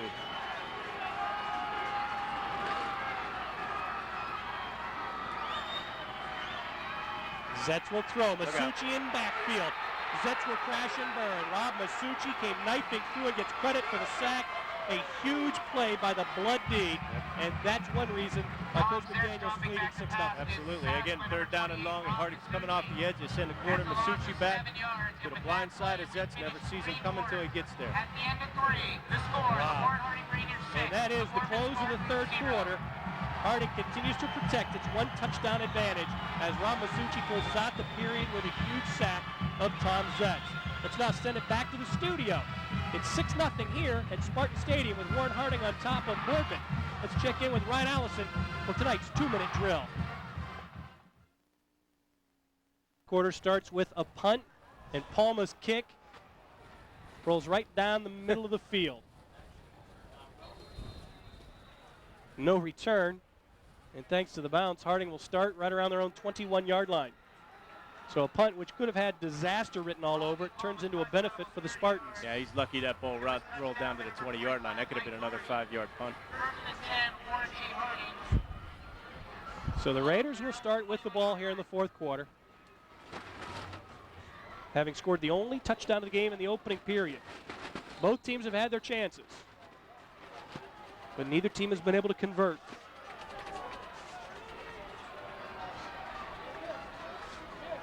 Phillips from the gun for Harding. He'll run the option and keep it himself. Nice carry. Dave Seipert gets credit for the stop defensively. Mike Phillips on the keeper. He's brought down by number 66. Came back with the shotgun option play, something they ran that once in the first quarter, I believe, and had a little bit of success on it. Not a bad idea. Spread the field out a little bit, run the option. Brian Thompson helped Seipert on that last stop, but not until it was a gain of 6. Phillips not as successful this time around. Stopped at the 25, and that may result in a loss. Yeah, that time Boardman came with the blitz right off the edge, right into the option, came back in with the same play. Good defensive call. And again, Vince Trevecchi makes the stop. Trevecchi's had a great game defensively for the Spartans, and he stops Phillips at the 25, and it is a loss of a yard.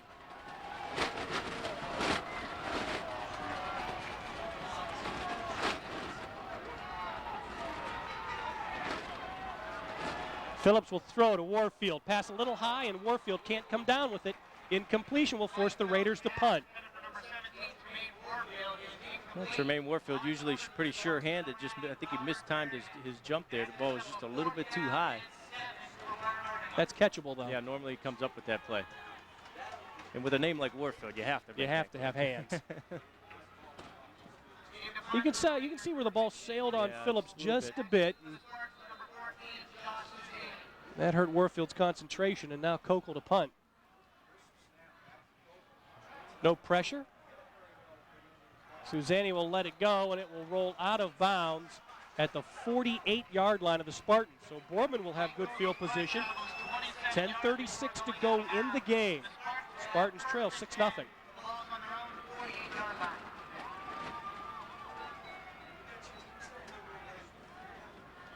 Well, you can get a little down-home comedy with King of the Hill.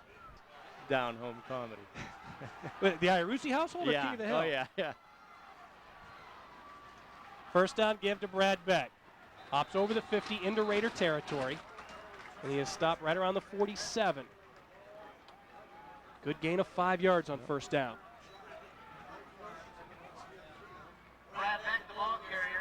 Again, Boardman has had some success at times. They just can't put a drive together.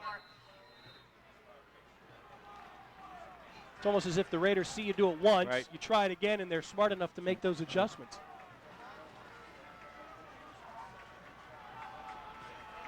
From a stacked eye, they go back to Beck.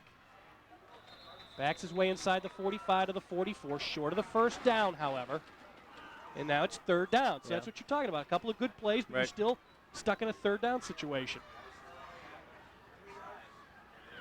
9:40 left in regulation. He was tripped up by number 5, Stephon Alexander. Sets up third down and 3 for the Spartans. So from the 43 of the Raiders.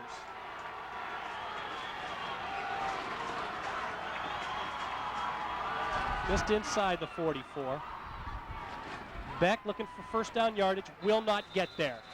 Stop at the 42. Now he is close. Oh, he got a generous spot there.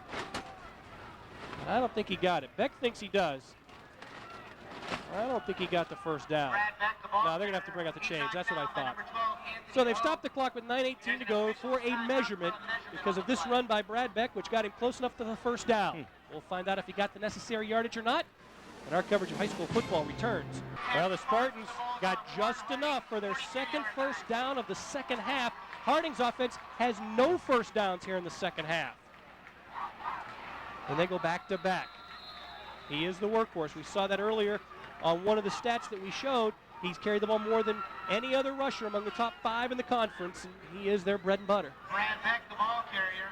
He picks up 2 yards before being brought This effort by Beck takes the ball down to the 40 of Warren Harding. Second down. He's got to be averaging probably about 30, 35 carries a game at least. And, you know, I don't know if Coach Smith thinks that maybe in this drive, maybe he's just going to try to wear down the defensive line a little bit. He's ran the same play about 3 or 4 times in a row.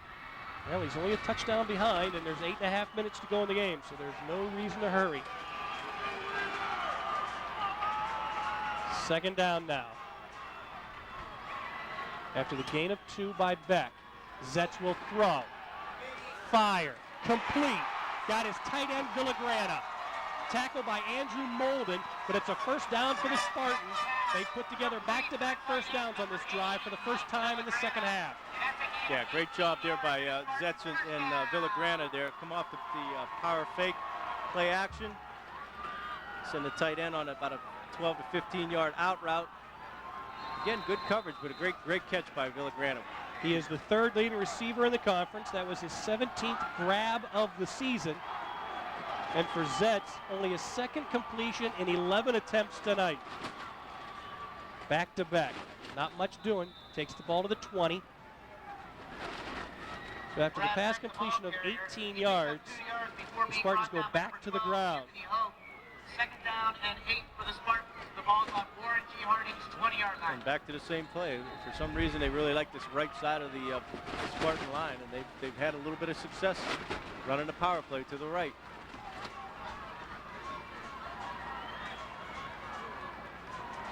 Plenty of time. 7.5 minutes left in regulation.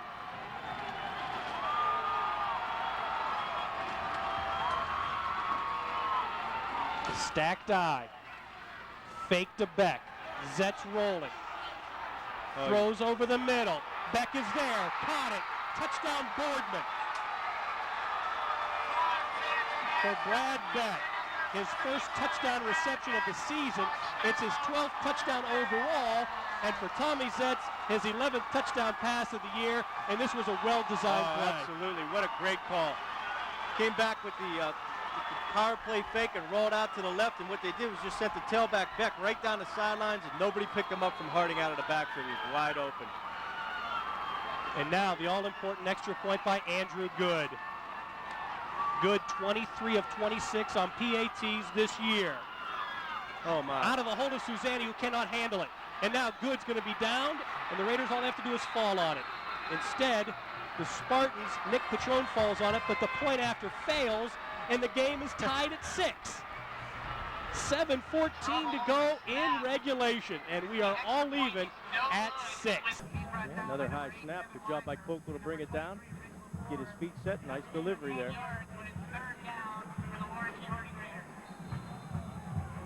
So Warfield on the night.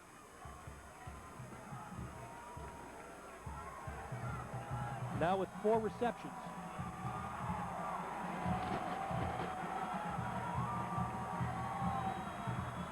Third down, just over 15 needed by the Raiders. Coco pressure. He will crash and burn back at the 48.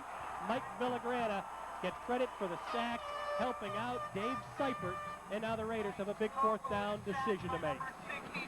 Yeah, as you said again, Rob, great chess match going on here. This time it's 3rd and long. Boardman comes with the blitz. Gets some good pressure, good defensive coverage by the DBs. Results in a sack. Actually, let's give Seipert credit for the sack. Villagrana with the assist. Yep. Coco gets it away. Suzanne will let it go into the end zone. Touchback will give the ball to Boardman at its own 20.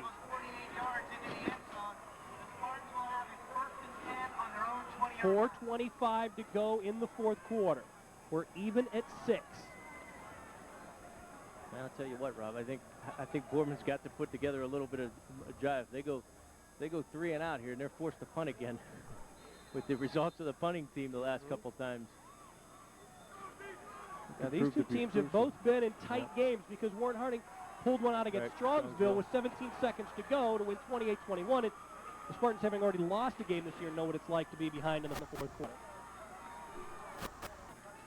Beck finds a gap and exploits it for a gain of 6. Well, he is a very busy young man tonight. Beck has now carried the ball 21 times for 89 yards. Those are 89 tough yards, too. And this is against the defense, which has only given up 244 yards overall through the first 6 weeks. And as we had talked about earlier, that average of 41 yards a game.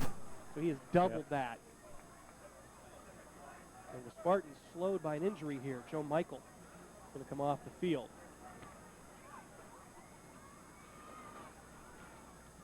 I think Boardman may have set the record for running the same exact play that many times in a row. See if they come back with the play action again. 3:57 left in the game. Boardman scored on its last possession to forge the 6-all tie.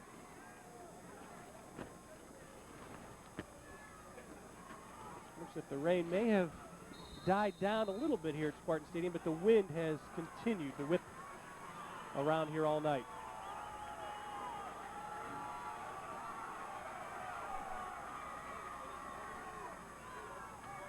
Back to Beck. Close to the first down. He needed to get to the 30. And I think from the spot he's got the first down, and he does. And the Spartans will get 4 fresh downs, and that's what we talked about, Ron. It's important for them to continue to chew up some yardage and not put their punting unit in a bad situation. Yeah, that was a big series there. 3:44 to go.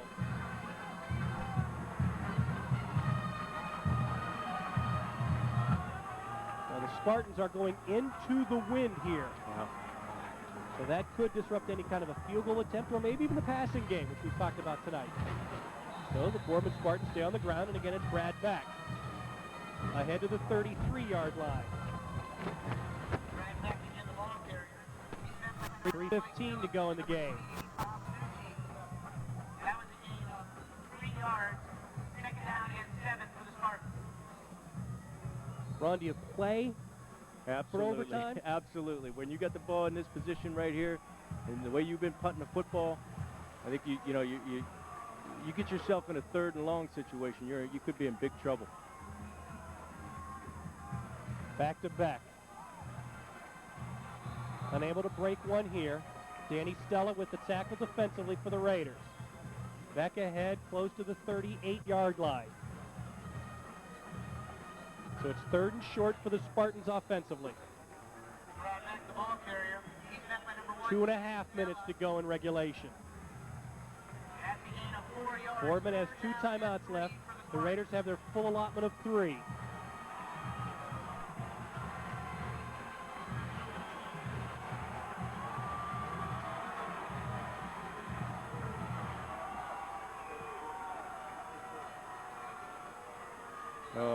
The Raiders caught moving.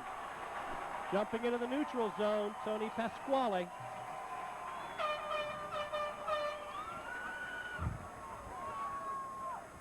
Actually, I take that back. LeVar Allen. Roster flip-flop. Number 62, LeVar Allen of Warren Harding, jumping prematurely. The 5'8", 282-pound senior called for going offsides, and that 5-yard infraction against Warren has given Boardman a big first down. Yeah, that was big. I'll tell you, they get another first down here. I think they got to start thinking about maybe taking some shots downfield. So now they have the ball at the 43. And the Spartans go back to Brad Beck. Masucci has him by the shirt tail. You're going to have a face mask penalty in there. I think Beck got his hand up in the face mask of Masucci. I think that's what you're going to have here.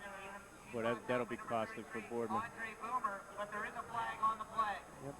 Beck tried to stiff arm Masucci, and that's going to be the penalty.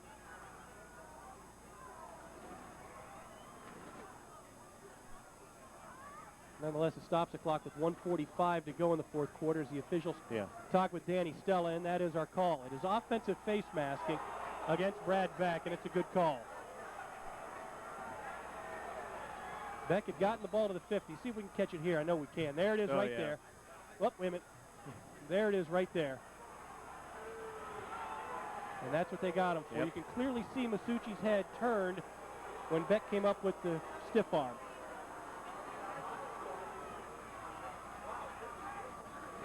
The penalty, personal foul face mask against the Spartans.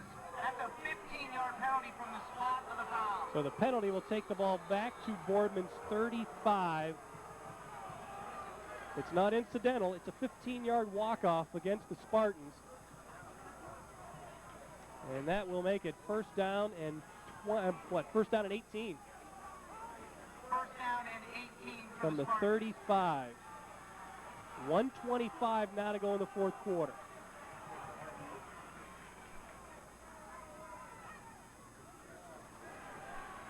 Zetz will throw.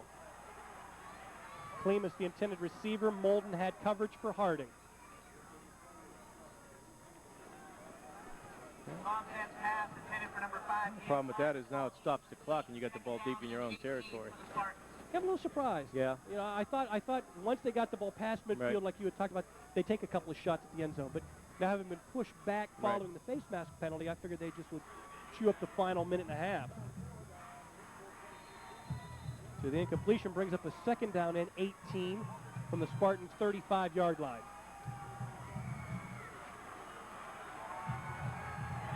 .113 left in the fourth quarter.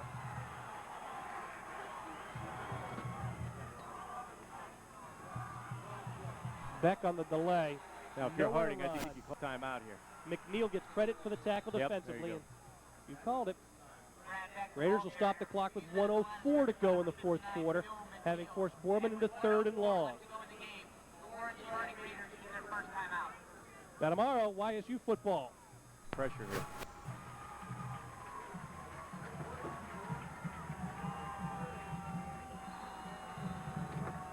So Zetz will go under center. Yep, here comes the blitz. Zetz looks, throws complete to Suzanne. They set up the receiver screen.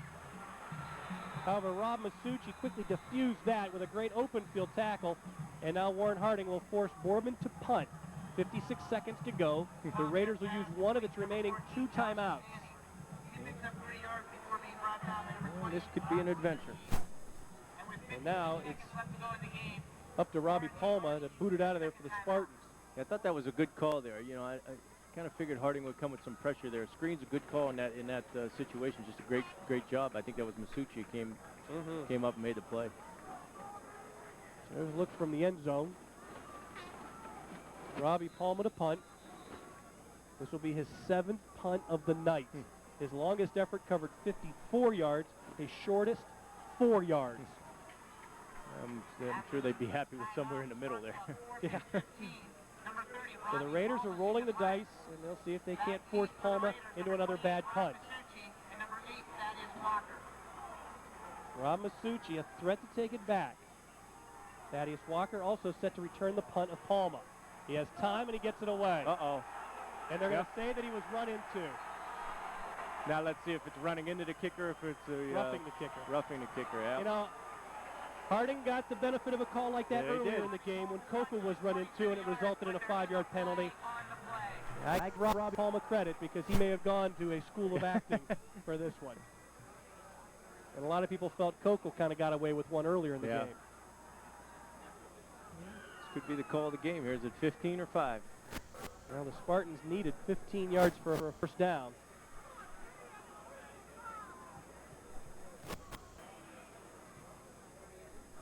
That's what it's going to be. It's going to be 5 A yards. 5-yard infraction. From 10 yards short of the first down marker. Is there contact? Not there. Yeah, right at the end.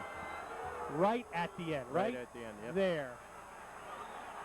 Now watch, it looks as if Palma's already falling off to the side. Yeah. Well, he did catch the foot. But there was that's a good call. contact. And there is no gray area. It's either you touched him or you didn't, and the Raiders specialty teams touched him. So what's happening here? Okay, they just take the 5-yard Take it penalty. up 5. Back up to around the 43-yard line of the Spartans.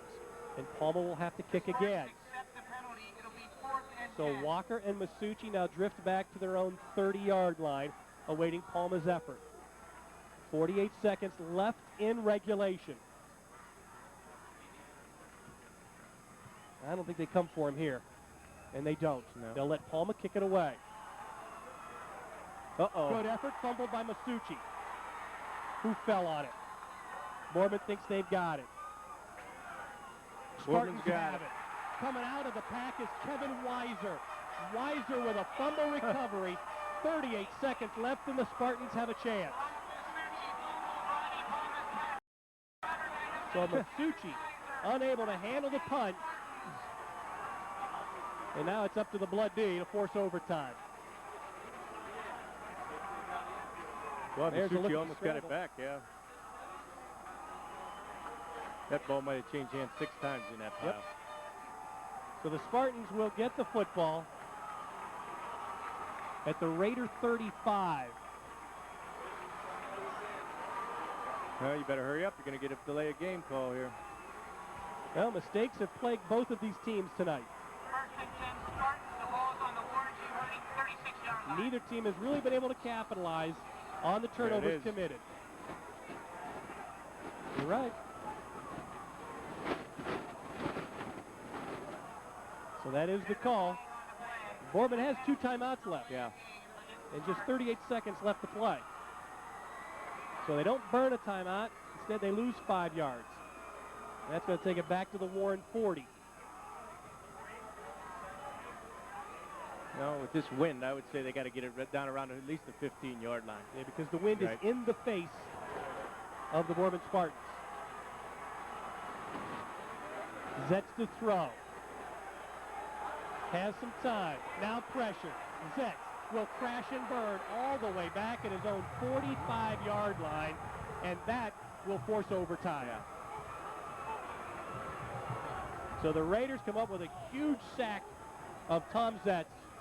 Then Boardman's not going to try and stop the clock, and neither is Warren Harding.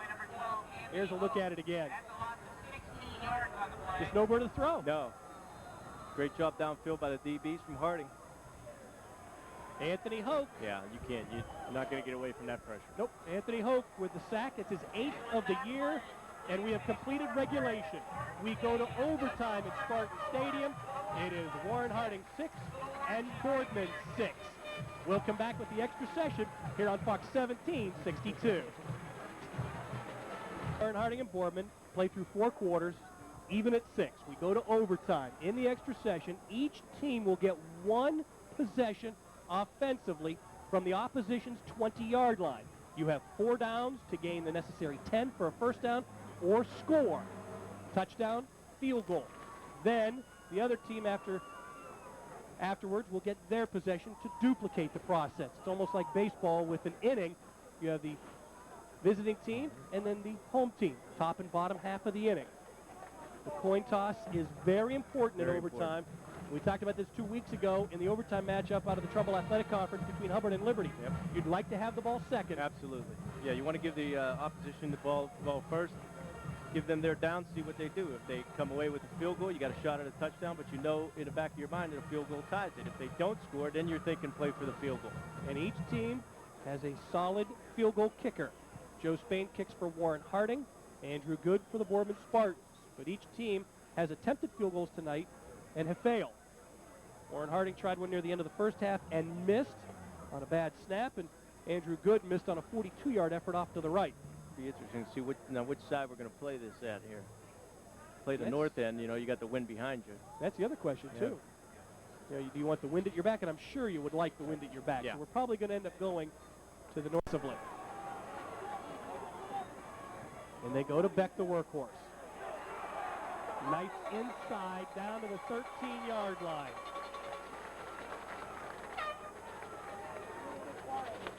Now there's a shocker, the power play off the right side. Good for about an 8-yard gain there. So Beck now down inside the 13-yard line. From the stacked eye. Beck again. Not going to get the first down. Falls down just shy of the 10. Third down.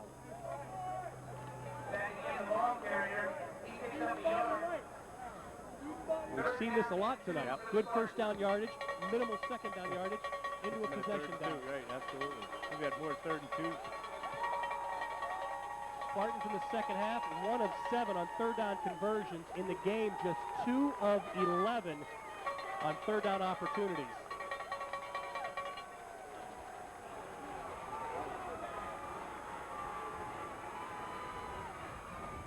Back. First down yardage. Tackled by Masucci and Johnson and around the 7-yard line. Yeah, that was a big run. Not only did he get the first down, he got some extra yardage there, put him in first and goal at the 7-yard line. So now the Spartans have to score. Yeah. There is no more chances for a first down. Solid run by Beck.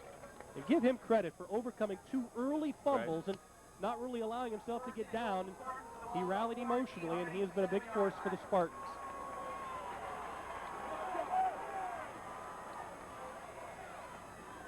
It's Beck again. Raiders are there. Beck goes down at the 5.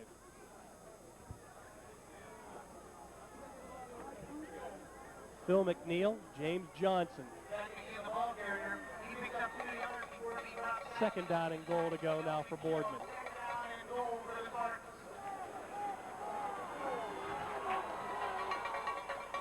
So Gary Smith has given the play to his quarterback, Tommy Zetz.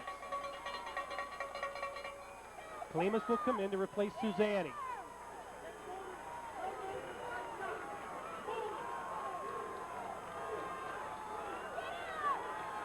9 guys in the box for the Raiders defensively. Zetz will roll, trying to get to the corner, won't get there. Antoine Molden with the stop defensively at the 4. Raiders just too quick defensively to try that. It looked like for a minute there that Zetz had the corner, but nothing doing. Antoine Molden way too quick. This is a play we saw Zetz work successfully against Ursuline for a touchdown run. Same play, and it worked for 6. Against a quicker defense in Harding, it works for a gain of only a yard. And Boardman now has to use a timeout because they're faced with 3rd and goal from right around the 4. Well, if you'd like to order a copy of tonight's classic, they could very well meet again this year in the absolutely. postseason. So this may not be the last meeting between these two schools. So actually, they spot the ball at the 5. They say Zetz was unable to gain any type of yardage. Now 3rd and goal.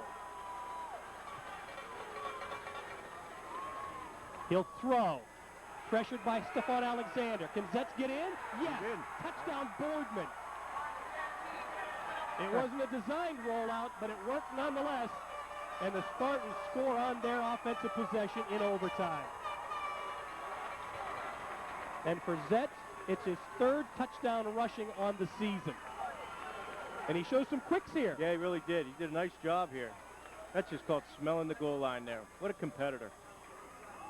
He was able to outrun Stephon Alexander and Andre Boomer. And now the extra point attempt by Andrew Good.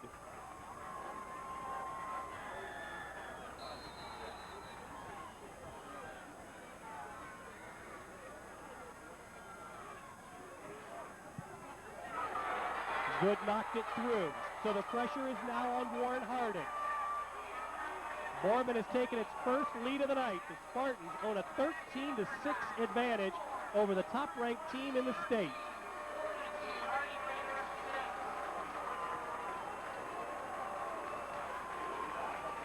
You know, I joked about it earlier off camera, but when Warren Harding came to Spartan Stadium in 1991, they were ranked number 1 in the country. And Boardman knocked them off on that given night.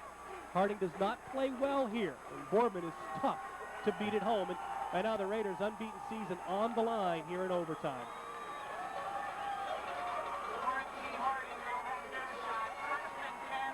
So the Raiders will have the same opportunity as Boardman. From the Spartans' 20, they'll put it in play.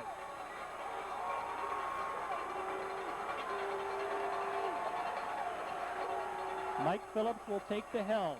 He'll run the draw and will go down. Dravecki and Villagrana there for the stop, but Vince Dravecki has played a whale of a game defensively for Boardman. Yes, he has. Credit the whole defensive unit actually for Boardman. They've just really been able to stop Harding. In essence, Phillips stopped for a loss on the play. Yeah, now you're in a 2nd and 12 situation where, you know, you're almost forced to throw the football. From just inside the Spartans' 22. Phillips drops the snap from center and then falls on it. Back at the 28-yard line. He had time to pick it up. Yes, he did. I don't think he realized he had that much time. Boardman sat back in his zone that time, didn't bring the pressure.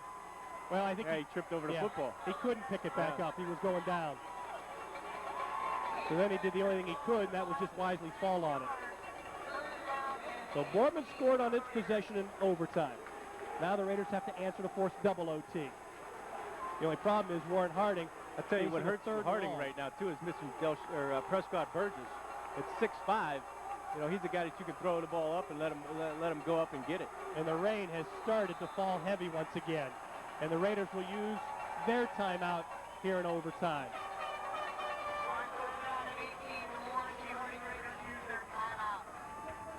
So Harding has 2 plays left to salvage overtime.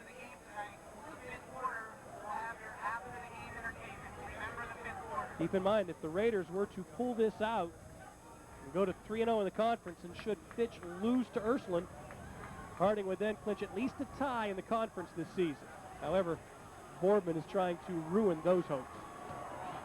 Well, you turn the tables. If Boardman were to win this, it could really be interesting down the stretch. You know, having to go through Ursuline, Fitch, and Moody yet. Or did they play Mooney already? Yeah, Fitch could move to the top of the standings should they knock off Ursuline, and they would stay unbeaten in the SVC. 3rd down and 18 coming up for the Raiders from the Boardman 28. We'll see what head coach Tom McDaniels has done here.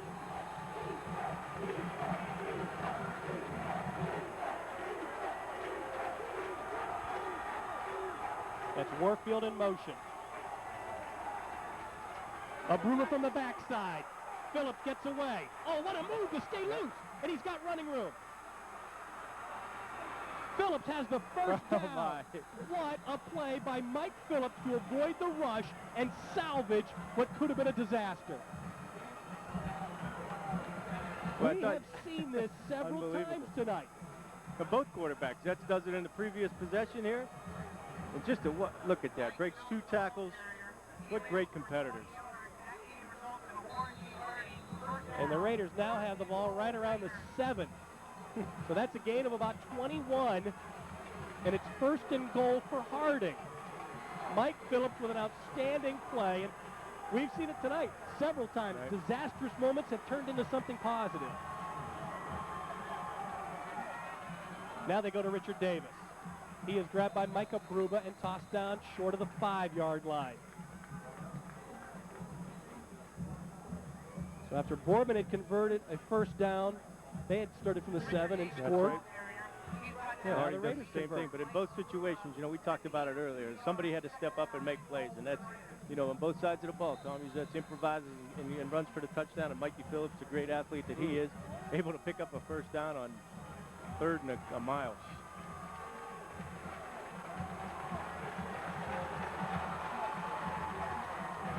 Second and goal to go from the 5.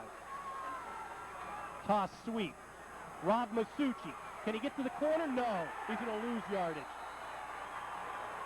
Brian Thompson, Ryan Weiser, Mike Villagrana, all there for Boardman. Now it's 3rd and goal. Warren Harding has had so much success over the last couple of years running the toss play. Villagrana just played an outstanding game defensively as well tonight. So the ball now on the Spartans 7. 3rd down and goal to go for Harding. Raiders trying to answer the Spartans' overtime touchdown. Phillips from the gun. Inside fake to Masucci. Phillips rolling, chased by Seifert. looking into the end zone. Phillips gets away momentarily, but not long enough. Seifert will drag him down and around the 5, and now we're down to our last possible play of the game.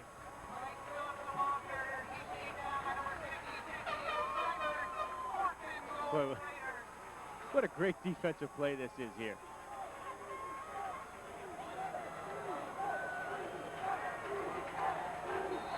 That's exactly what you want to do. You come flat down the line of scrimmage, took a great angle of that for a 1-yard gain.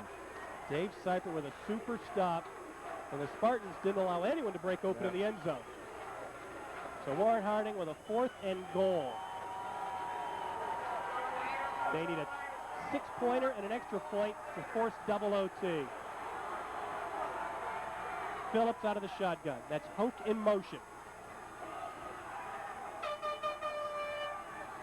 They're going to run it. They're going to allow Phillips to get in. He got it. Touchdown Harding. And they need an overtime extra point to force a second extra session.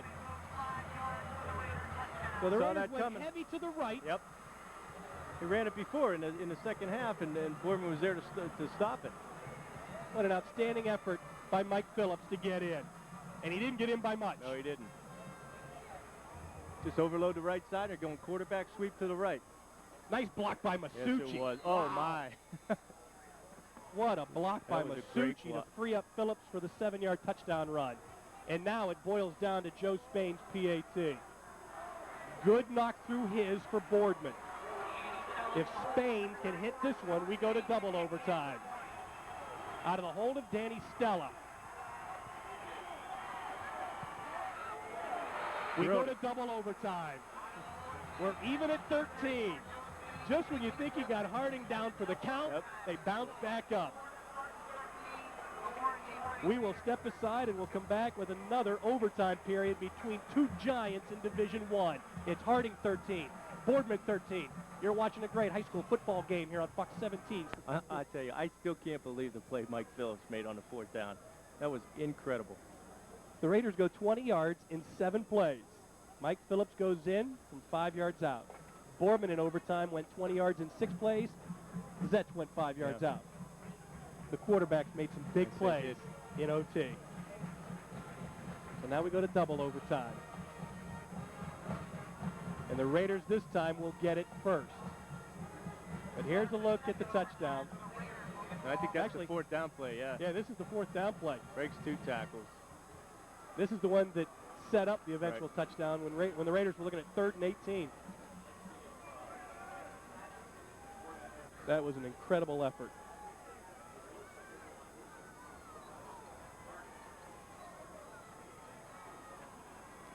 So we'll just flip-flop things here in overtime. Warren Harding will get it first, followed by Boardman.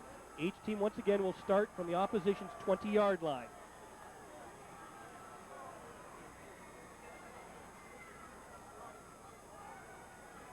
And this is after Phillips made the run down to the 7. Right, Rob. What a great block Masucci threw there.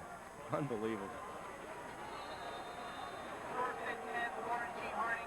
Okay, so for the Raiders from the 20. Kokel in at quarterback this time, and he will throw. Fires complete.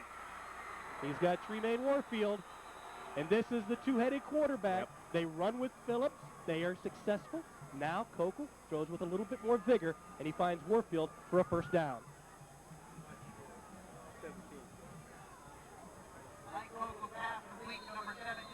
And that's a gain down to the Spartans. 7-yard line? Yeah, looks about right. Maybe more like is that the 9? Maybe the 8. Inside the 10 nonetheless. And Kokel again to throw. Fires. Has his man. Is he in? It's Warfield again. He's at the goal line. Just short. Boardman did a good job to keep him out of the end zone. Well, look at Kokel with some time and some hop in his step. Boy, 3 defenders for Boardman there. Way to thread the needle. So now from right around the 5. Minimal gain.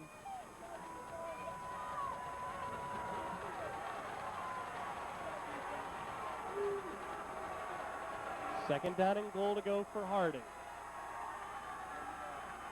That's Warfield in motion, who's caught the last 2 passes. Kokel He can run. He's going to try. But Klimas has him at the 5. No gain. Yeah, great. Yeah, that was a great defensive play by Dan Klimas. It was just one-on-one, Coco and him between the end zone. Comes up with a great open field tackle. Yep. And now it's 3rd and goal.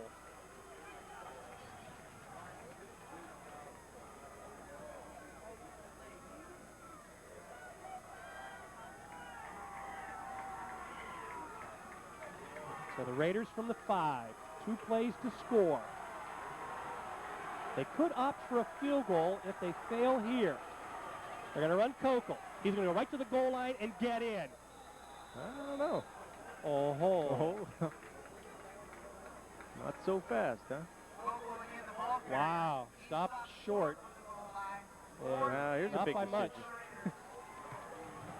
Let's take a look at this again. That's tough to see with the rain and where the lines are. Yep, good call. Yeah. He is stopped a yard shy. Well, now what do you do? We're talking 4th and goal Fourth from and the goal 1. from the 1. You don't have a real power back. No, If you go to Richard Davis, who's had problems tonight getting himself freed up to run the football, he could get stopped. I think you almost. I don't know. I'm thinking field goal here. If you don't get it with the type of kicker that Good is, he's. Well, I think if you go with Almost the a field lock. goal, you're putting a lot of faith in your defense. Yeah. But again, you know that you've already missed 1 field goal opportunity Right. with a snap and a holding problem. I go. You go. You're that close. I roll my quarterback out and give him a Yeah. shot at getting in. They're going to go Yeah, with they're Coco gonna at go. quarterback. Let's see what happens. Coco just missed getting in on his last attempt. So it is 4th and goal from the Spartans 1 in double OT. They'll go to the fullback, and he's in. Oh, yeah, Stephon no touch. Alexander has the touchdown for Harding. So much for not having a power back. For Stephon Alexander, Well, he went in untouched, though. he has scored the Raiders' 2nd overtime touchdown. It's their 31st rushing touchdown as a team this year. The Raiders scored on the ground courtesy of Mike Phillips in first overtime, and now Stephon Alexander on the ground here in the 2nd OT. And again, the all-important extra point by Joe Spain.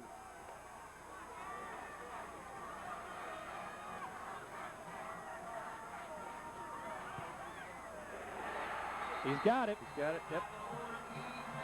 Head coach Tom McDaniels really was very proud of his specialty teams. When we talked to him earlier in the week, he said his kicking game was outstanding. He has faith in Joe Spain, and he came through again, and now it's up to Boardman to answer. Harding has a 20-13 lead, so they have regained the advantage that they had claimed in the first quarter. Well, this has been one whale of a game. It's Boardman's turn in double overtime. They go to Brad Beck. Tripped up by Stephon Alexander after a minimal gain.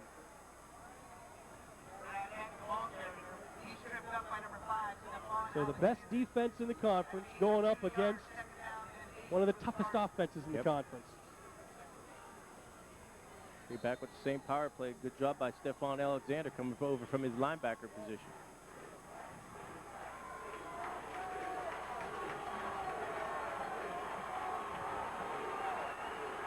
Gain of about 2.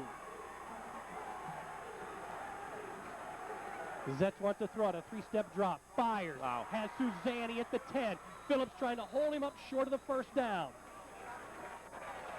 But I think they moved the sticks with that completion. Yeah, good. Well, that was interesting. It was Suzanne was going on a fade route. That's like that underthrown fade where you throw it on a line behind the defender. When you got a great defender like Mike Phillips out there, that's a heck of a throw.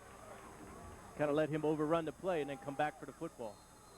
And Suzanne got just enough. So now it is 1st and goal for the Spartans.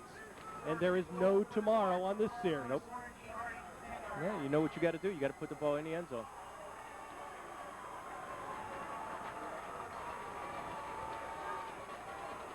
Boardman is looking to force 3 OTs unless they want to go for 2 should they score a touchdown. Wow. Look at this formation. They're all going to block for Zet. He's going to roll to the right, horse collared right around the 6. That's what you call student body, right? Wow. All 5 receivers lined up to the right side. Just going with a quarterback sweep. Zets decide to cut it in there. Yeah, good job by the Harding defense. Keep them contained there. 2nd down and goal. We were tied at 6 through regulation. Each team scored in the first overtime period. Harding has scored here in the 2nd OT. Boardman trying to answer. Beck trying to bounce it outside. Yeah. Tripped up at the 5. Yeah, that's the first time he's tried to bounce that play outside. He had it up inside there. And again, Stephon Alexander. So it's 3rd and goal now. Keep in mind in the first overtime, Harding converted on 4th and goal to score.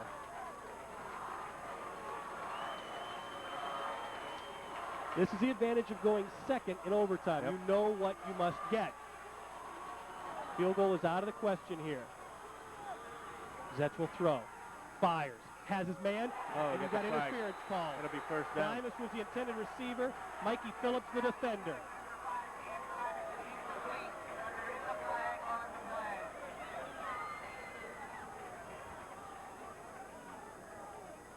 It will be pass interference against Warren Harding.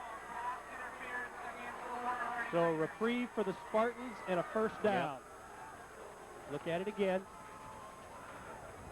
It's a tough call. Yeah, tough call.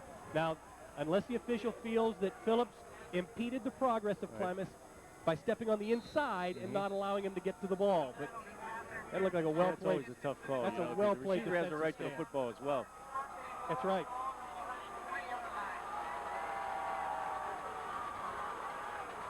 So they move it half the distance. The only problem is Beck goes nowhere. Rob Masucci has him at the 5. Came from his free safety position.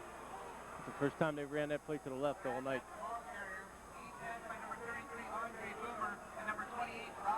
And that's a loss. Beck still with 115 yards rushing tonight. He's lugged the ball 32 times.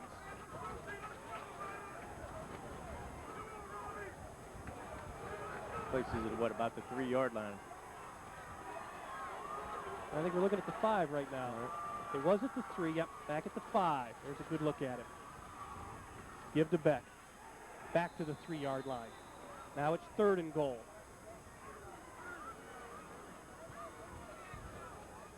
So Boardman right at the same spot where they were before the pass interference call. Except they're a little bit closer now. Well, do you roll Zetz out, give him a pass run option? Well, I tell you what, I think here they're probably going to come back to the power play inside here.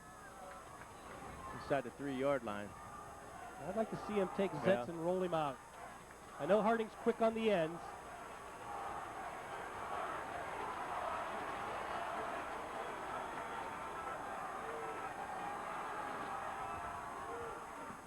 Give to the fullback. Obruba, and he's in. Touchdown, Boardman. Mike Obruba runs it in. And for Obruba, it's his 2nd touchdown of the year, his 1st offensively. Coming into the game, Obruba had carried the ball 9 times for 51 yards. So the big tight end and defensive end gets in. You see the defensive end, he was looking for Beck the whole time. So Boardman crosses up the Raiders defense, and now it's down to an Andrew Good PAT. And that's why Ron was the head coach of Brookfield at one time, because he knows to run the power play, and that's why I'm sitting up here and have been, because they know I want to run my quarterback outside. Uh-oh. Extra point blocked. And the Raiders have won it in double overtime. Andrew Good has his PAT blocked, and Warren Harding has pulled out a dramatic 20-19 win in double overtime. So the Raiders run their record to 7-0 They stay perfect in the conference at 3-0, and the Spartans handed their second loss of the season. Boardman drops to 5-2. They're now 1-1 in the Steel Valley. Here's a look at the block. Everything looks solid, except right up the middle. Yeah. Can't get the number there. 30. It's number three, Demetrius Makritis, with the block of the extra point, and Makritis has given the Raiders a 1-point win. Again, the final, Warren Harding 20, Boardman 19 in double overtime. We'll come back with our Key Bank player of the game and some final thoughts from Spartan Stadium. We have witnessed one of the best games that you'll ever see in the history of the Mahoning Valley. We've been watching the high school football game of the week on Fox 1762. Thanks. Well, Warren Harding battles back. Held the lead, lost the lead, trailed, came back. We go to double overtime. Probably should have went to triple overtime. Yeah. But Warren Harding prevails 20-19 over a gallant Boardman Spartans team. And it all boiled down to a... And Demetrius Makritis is tonight's Key Bank player of the game, if for no other reason than giving Harding its 7th victory of the season. This was the difference. A blocked extra point by Demetrius Makritis in double overtime, which hands Warren Harding a narrow 1-point victory. So congratulations to everyone that played in tonight's game, but in particular Demetrius Makritis, tonight's Key Bank player of the game. Yeah, you know, we talked about it earlier. In a game like this, you got the number 1 team playing a number 8 team. It's a back-and-forth battle, and I said, you know, somebody's got to step up here and make a play. And that was where it was. The senior Makritis steps up, makes the blocked extra point to win the game. And he certainly deserves, you know, somebody stepped up and made a play at the end.